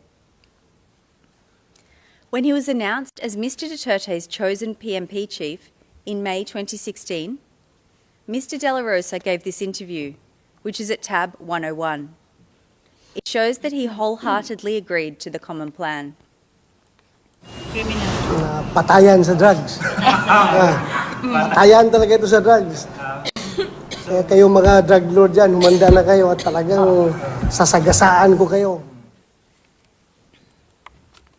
On this slide is a photo of Isidro La Peña. Like Mr. De La Rosa, Mr. La Peña was well known to Mr. Duterte because he too had worked as Davao City Police Chief. In his case, from 1996 until 1998. In 2016, Mr. Duterte appointed Mr. La Peña as Director General of the Philippine Drug Enforcement Agency, or PDEA. PDEA is the lead anti-drug enforcement agency in the Philippines. 2 days after Mr. La Peña took his oath, he gave a speech to his PDEA subordinates. There is an excerpt from that speech on the slide. Quote, "Under then Mayor, we implemented strict law enforcement against illegal drug activities in Davao City. The President wants to replicate and expand what is being done in Davao. And that is precisely what I intend to do." End quote. That's tab 101.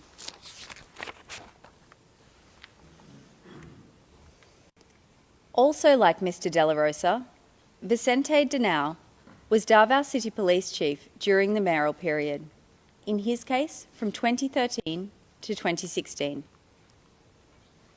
In November 2018, he was appointed Police Chief of Manila Police District, and he told reporters, quote, "If I discover anyone involved in drugs, especially those who distribute or just throw them around, son of a bitch, I will go after you, goddamn. I will kill you. Blatantly, I am saying that. Sons of bitches." End quote. That's tab 96.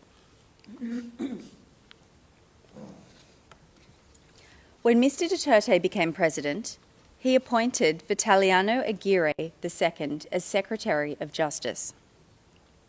Mr. Aguirre has also publicly acknowledged the common plan and his agreement to it as a member of Mr. Duterte's administration. Well, which do you want?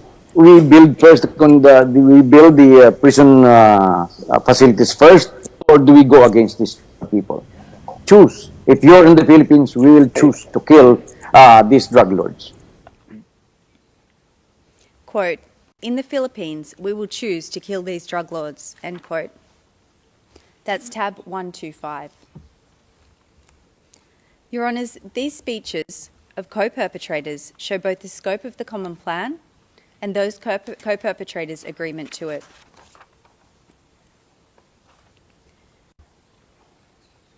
Your Honours, the next element of indirect co-perpetration is control of a structure of power. In the mayoral period, Mr. Duterte and his co-perpetrators controlled the DDS, which they used to pursue the common plan. There is a diagram of the DDS hierarchy on your screens. As the Mayor of Davao City, Mr. Duterte sat at the apex of the formal and city structures.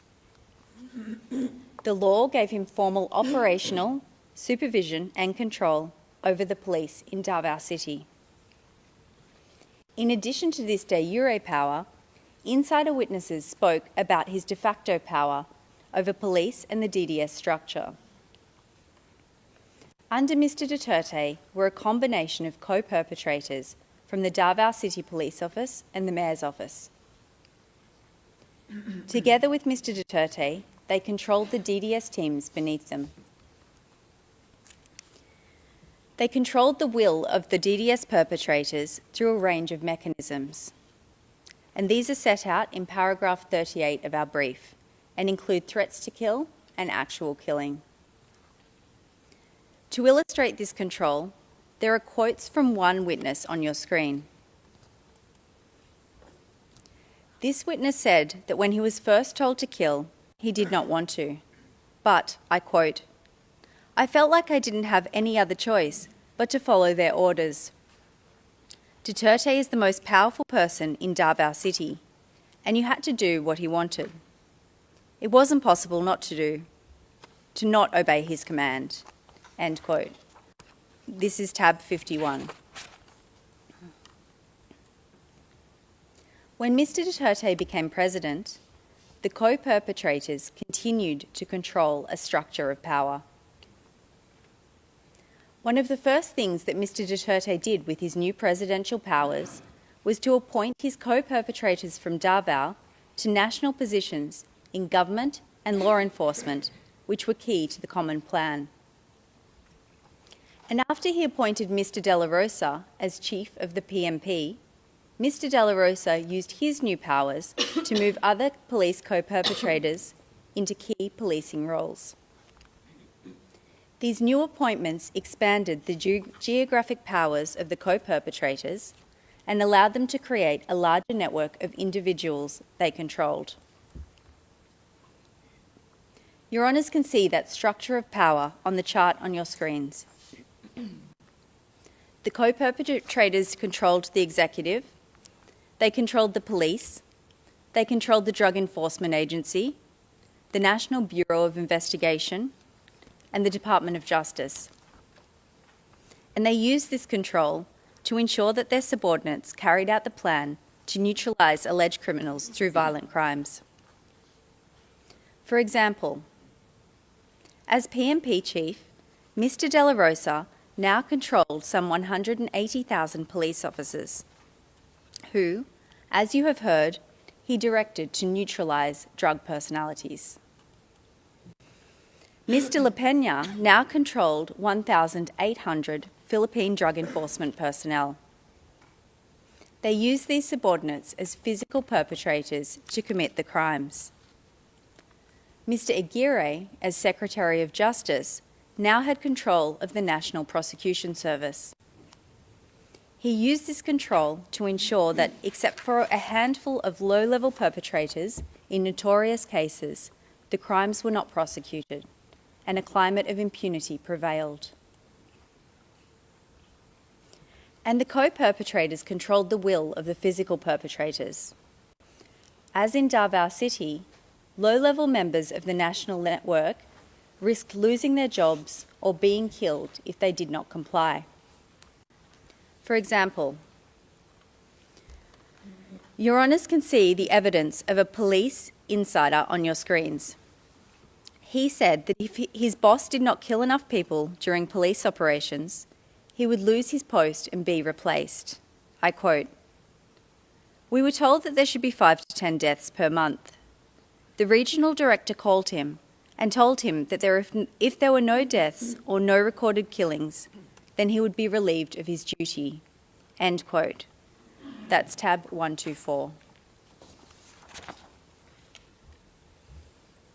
Now on your screens is the evidence of an individual who police suspected of involvement in drugs. He surrendered to police to avoid being killed. The police held his status as an alleged drug pusher against him and recruited him as an asset. They made him kill other civilians who were alleged to be involved with drugs. He said, quote, "I surrendered myself to them. I knew that they wanted to kill me, so I became an asset of theirs." End quote. That's at tab 22.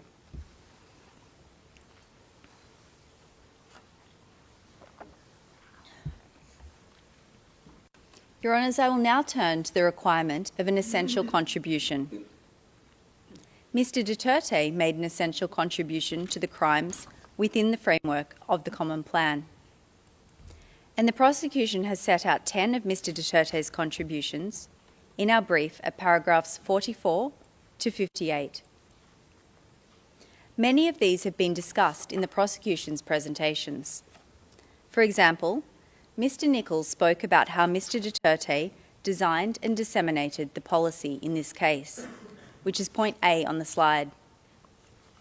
He also spoke about point B, how Mr. Duterte established and oversaw the DDS.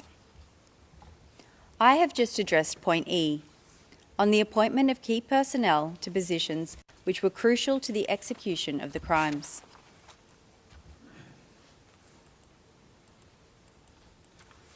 Mr. Jeremy has spoken about point J, how Mr. Duterte publicly named so-called high-value targets who were then killed.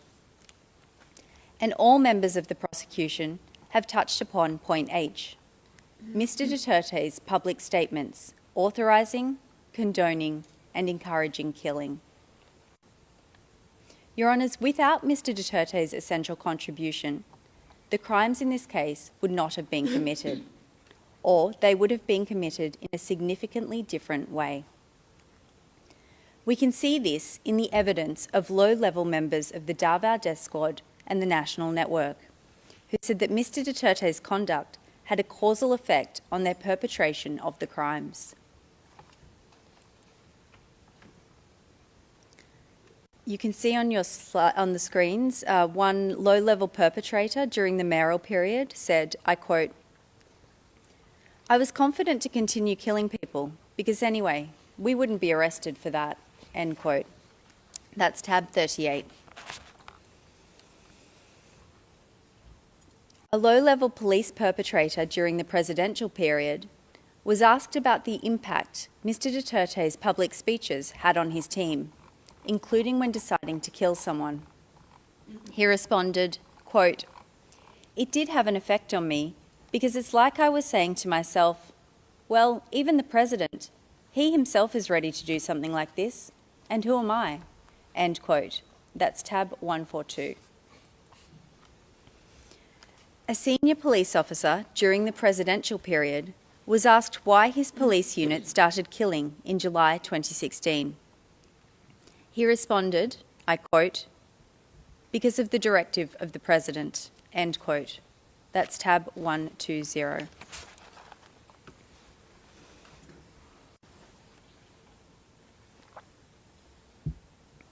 Your Honours, from everything you have heard over the past 2 days, there can be no doubt about Mr. Duterte's knowledge and intent. Mr. Duterte meant to engage in the conduct that has been charged in this case.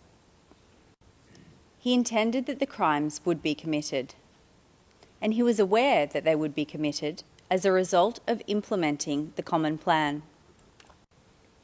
Mr. Duterte knew about the fundamental features of the Davao Death Squad and the National Network that enabled the co-perpetrators to control the physical perpetrators. And he was aware of the factual circumstances that enabled the co-perpetrators to control the crimes. Mr. Duterte knew because he himself established the DDS to kill people. He repeatedly broadcast his intention to implement the Common Plan nationally if elected president.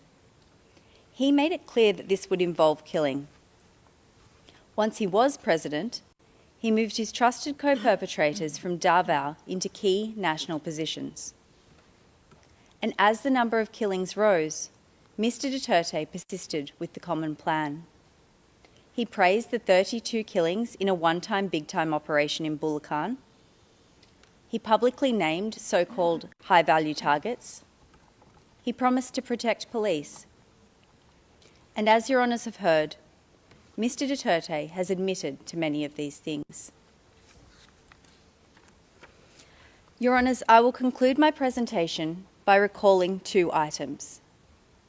The first is Mr. Duterte's presidential campaign promise that he would stop drugs and crime in the Philippines within 3 to 6 months. And the second is the spread of killings during the first 6 months of Mr. Duterte's presidency.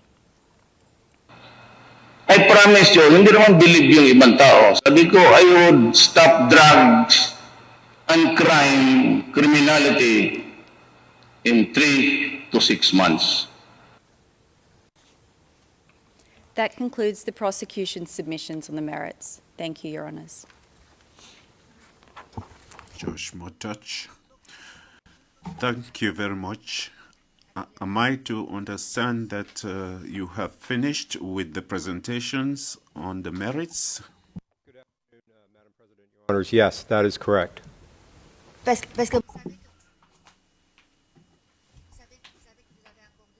You know that you still have some time, right?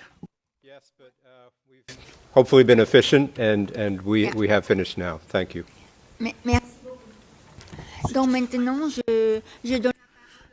Now, I'll give the floor to the legal representatives of the victims for their submissions on the merits. You have the floor.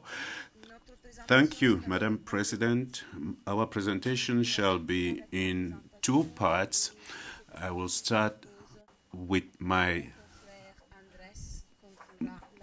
presentation, and my colleague Andres will conclude later on. And just to be sure, I have 30 minutes. Is that correct? Answer correct. Thank you.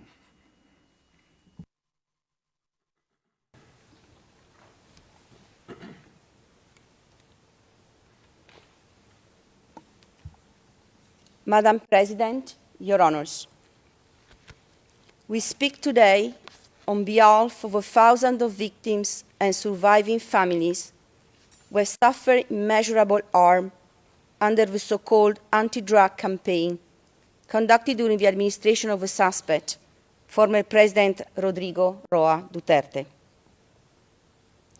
We speak for families who cannot be here, mothers who buried their sons, children who lost their parents, the spouses who now raise families alone, and communities that have lived for years under fear and silence, and that continue to bear the consequences of violence that swept through their neighborhoods like a storm.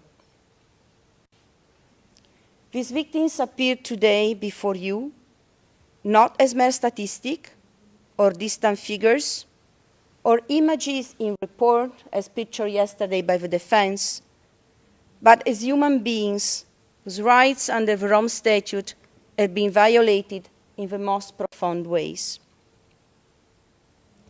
These proceedings relate to what has been labeled the Duterte's war on drugs and Duterte's bloody war on drugs.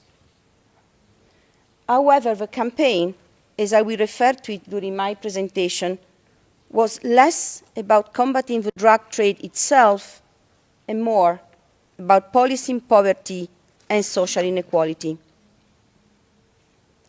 As the evidence on the record unequivocally shows, individuals targeted by Mr. Duterte anti-drug operations overwhelmingly came from impoverished communities where social mobility is limited and opportunities are scarce.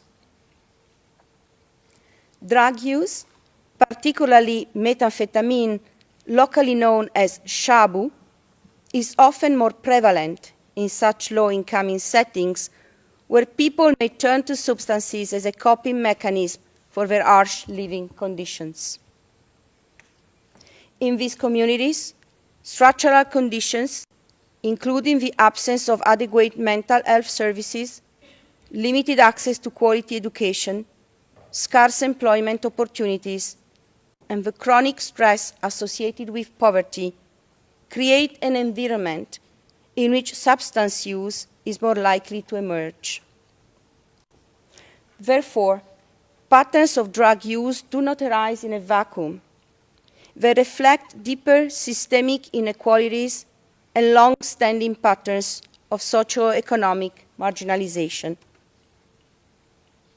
The campaign disproportionately affected the poor and marginalized, especially in urban informal settlements marked by high levels of poverty. While the rhetoric of war focused on eradicating drug dealers and users, it was the most vulnerable members of society, those with the least power and resources, were caught in the crossfire.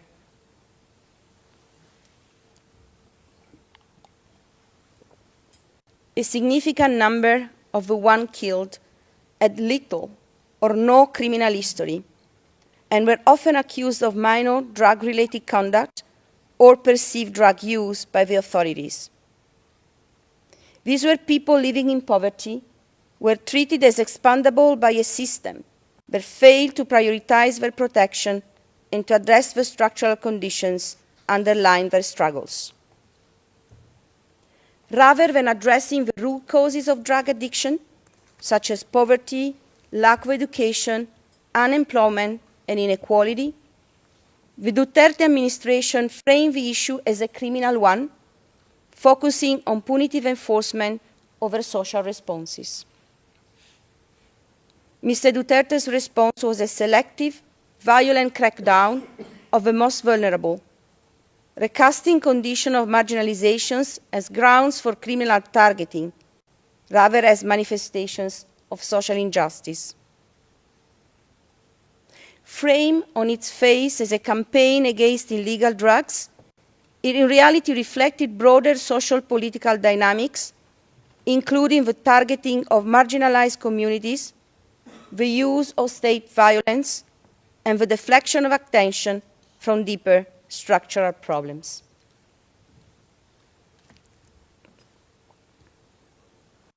Mr. Duterte is charged under Article 7(1)(a of the Rome Statute with the crimes against humanity of murder and attempted murder allegedly committed between 1st November 2011 and 16 March 2019 in or around Davao City during the period in which he was mayor of the town, and across the Republic of the Philippines during his term as president of the country.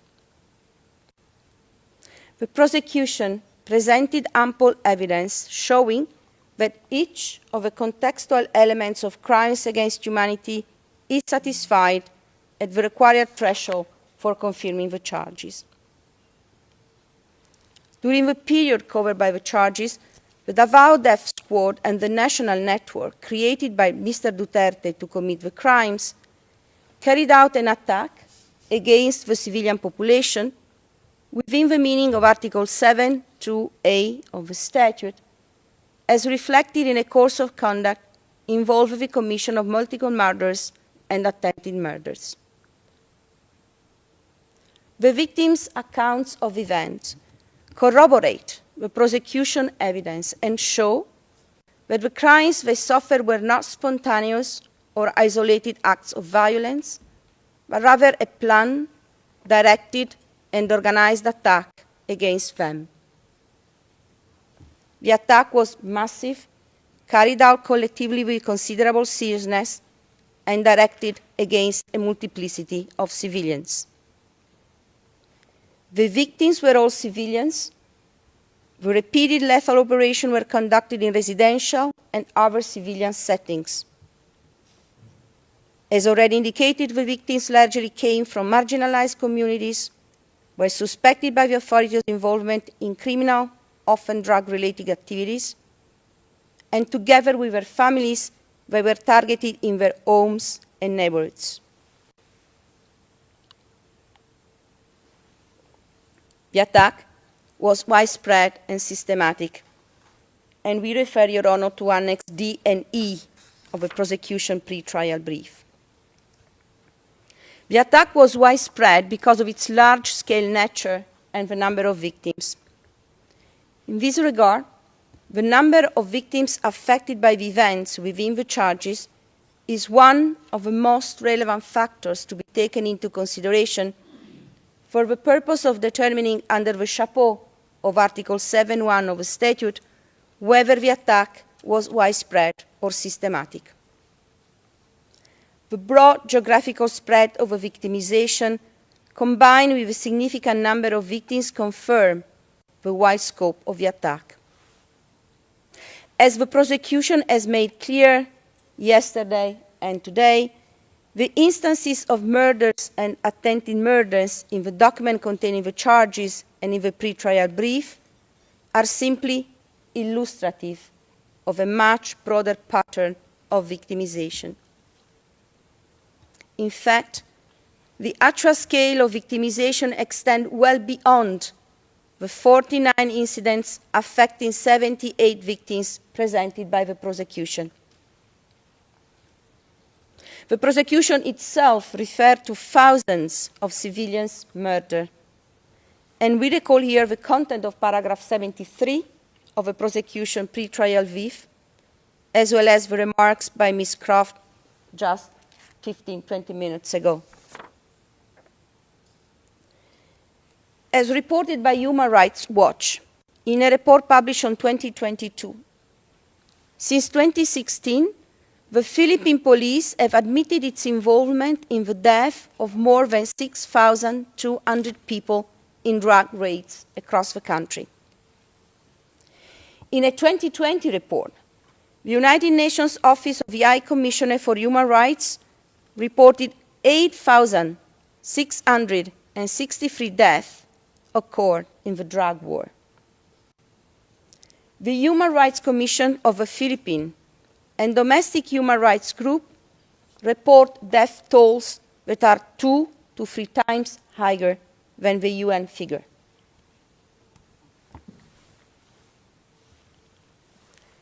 The attack was also systematic, well-planned, and well-executed, following a standard modus operandi. In many cases, it began with an individual receiving a visit or a phone call from an official from the local barangay, informing them that they were on a drug watch list drawn up by barangay officials and the police. In practice, these visits function less as warnings than as a means of confirming the identity and whereabouts of the intended target. As one victim reported, I quote, "A barangay official told my husband to surrender to the police because he was on the watch list as a drug user. He had given up drug use months earlier, so did not go. 2 weeks later, 3 armed masked men wearing bulletproof vests arrived at our home in Manila and handcuffed him. I could hear my husband begging for his life from outside the room. We were crying, and the other armed men threatened to kill us as well. Moments later, my husband was shot dead."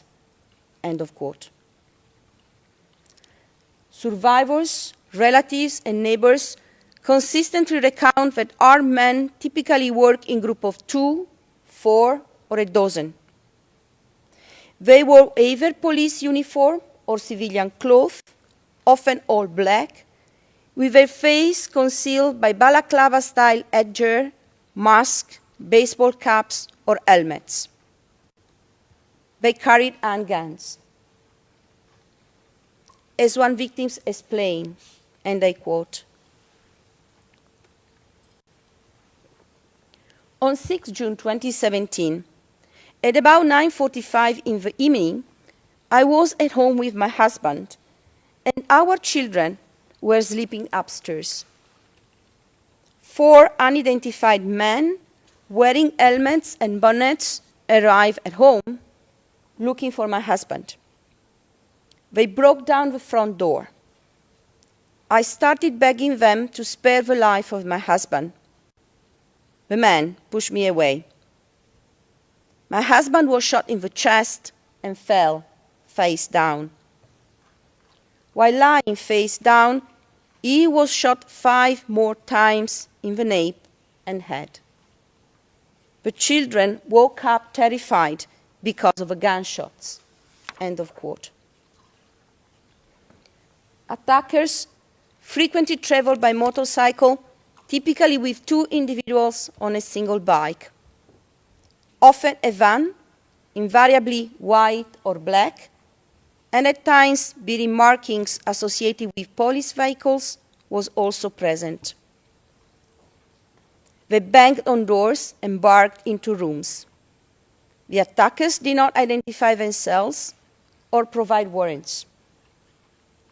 Family members report hearing beatings and their loved ones begging for their lives. And I quote again from the recollection of one of the victims. 5 masked armed men broke into our house in Bulacan province where my father was playing cards. We could see him kneeling in a surrendering position. The men grabbed him and slammed him into a concrete wall several times, and then just they throw him outside. We saw the shooting. We were just there. My father's face was bleeding from being hit, and he was begging them for mercy when he was shot. End of quote. Another victim explained, quote, my father collapsed to the floor but still tried to move, begging for his life. Yet the man continued shooting him. I couldn't count how many times I was so afraid. We also heard successive gunshots from outside. Later we found that also 2 of our neighbors were killed. End of quote.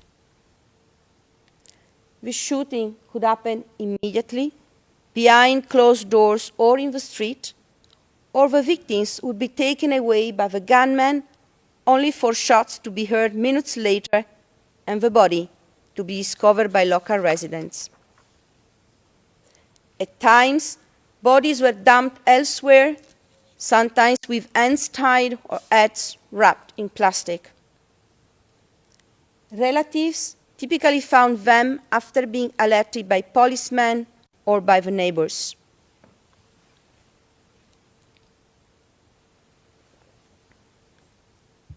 A victim recalled, quote, 6 masked armed men broke into the house where a small group, including several teenagers, were watching television.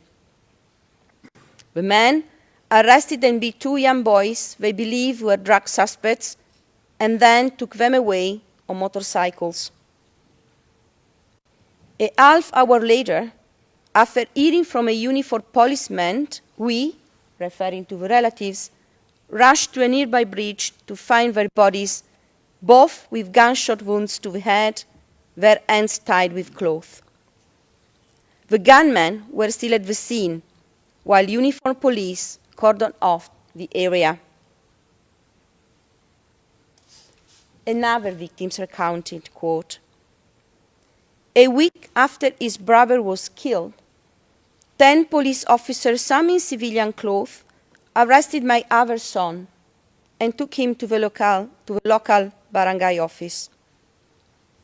That evening, masked armed men abducted him from the barangay office. Shortly afterwards, his body was found under a bridge a block away. When we found him, we saw that his entire head had been wrapped in packing tape and his hands had been tied behind his back. He had been shot execution style through the mouth. End of quote. And another one, quote, the body seemed like it was just thrown out. The nails were removed, one eyeball was missing, stuffed by cotton. End of quote.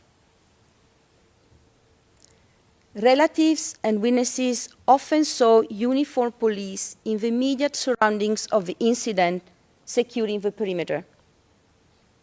Special crime scene investigators typically arrived within minutes. In numerous cases, an unregistered 38 or 45 caliber gun and a packet of shabu were found placed beside the body. And instead of fleeing from the police, the gunman would mingle with them. as one of the victims described, I quote, "On 7 June 2018 in the morning, I was at home when I saw my son coming back from his work on the opposite side of the street. Suddenly, I saw 8 policemen, 3 in uniform and 3 in civilian clothes. 2 of them crossed the street. They took my son and banged his head against the wall. They accused him of selling shabu. He denied. He was then taken to the door of the house. He was shouting, 'Mama, help me!' I took a piece of wood and hit one policeman. Suddenly, one policeman pointed the gun against my son. He shot twice, at the head and at the chest. While in shock, I saw one police officer placing 4 packets of shabu and a gun around the body of my son." End of quote. The same account of another victim who simply recalled, "After the shooting of my son, who was only 19, uniformed police showed me his body in the house and a 45 caliber handgun next to his body. I told them that my son could not afford and did not possess a gun, and therefore could not possibly have attempted to shoot at the police. I said he cannot even pay the rent. His sister paid the rent for him." End of quote. On occasions, victims were still alive when found by the relatives and taken to the hospital, where they later succumbed to their injuries.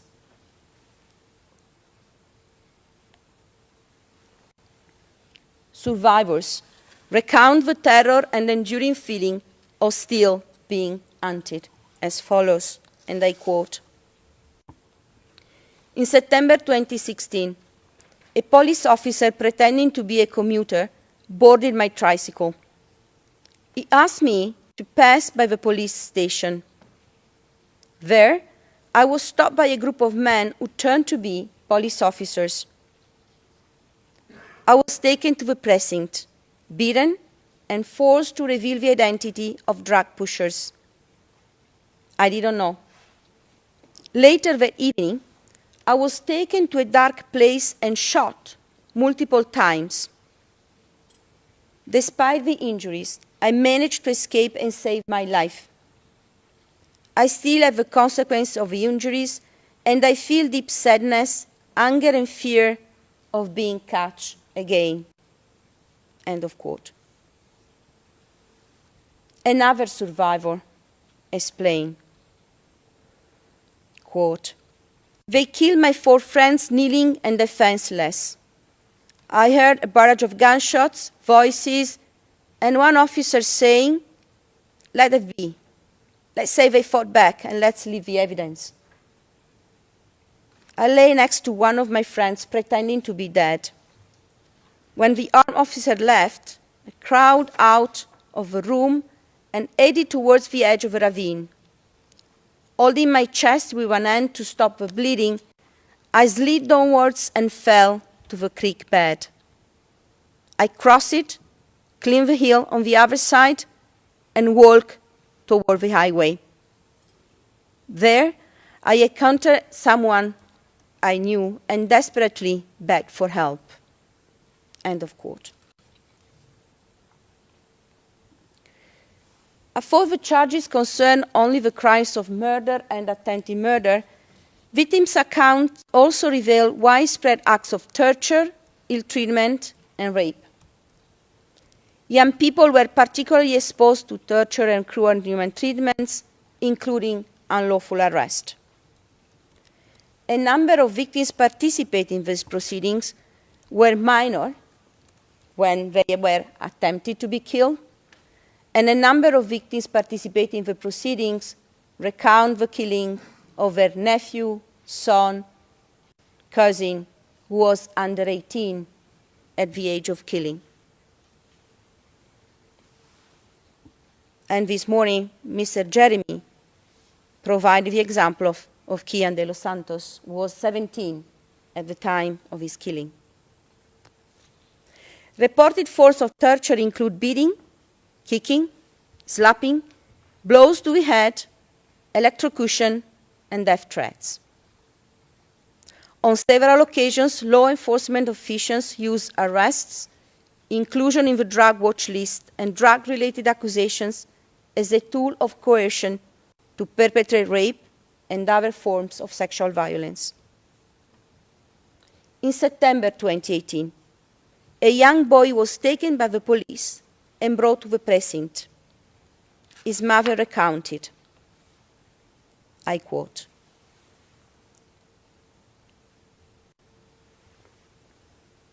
"At the precinct, he was repeatedly coerced into confessing a crime he was accused of. If you don't admit, your life will be the price," they threatened him. When he refused to confess, he was beaten with a gun and electrocuted. On the night of 16 September 2018, between 9 and 10, I received a phone call from my cousin urging me to go in a certain location in Manila. What I saw was a nightmare. My son had been discarded like an animal, his lifeless body lying on the boulevard, abandoned like a fish by the roadside. I rushed to the scene, but I was blocked by the police. I was not even allowed to touch or embrace my son's body. Even in death, my son was not treated with dignity. It was like they just threw my son out like a pig. I finally found him at the funeral home, where I had to pay to recover the body. I had nothing. I was bargaining as if I were buying fish.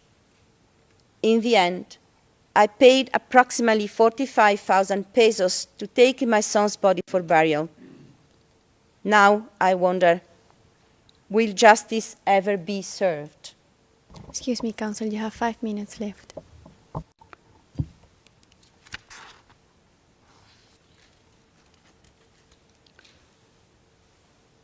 Official police reports of these incidents invariably invoked self-defense to justify the killings, despite eyewitness accounts that portray the killings as cold-blooded murders of unarmed individuals. To bolster their claims, the police routinely planted guns, spent ammunition, and drug packets beside the bodies. While these official accounts contrasted markedly with the ones provided by the relatives, they were notably consistent among themselves, typically characterized the incidents as by-bust anti-drug operation, differing little besides the names, places, and dates. The victim was invariably described as a dealer who attempted to sell to undercover officers conducting a buy-bust operation. Specialized local anti-drug units, called Station Anti-Illegal Drug Special Operation Task Units, were usually involved. According to the reports, the victim, after being put under arrest, often uncuffed, allegedly pulled out a weapon and sought to shoot the police.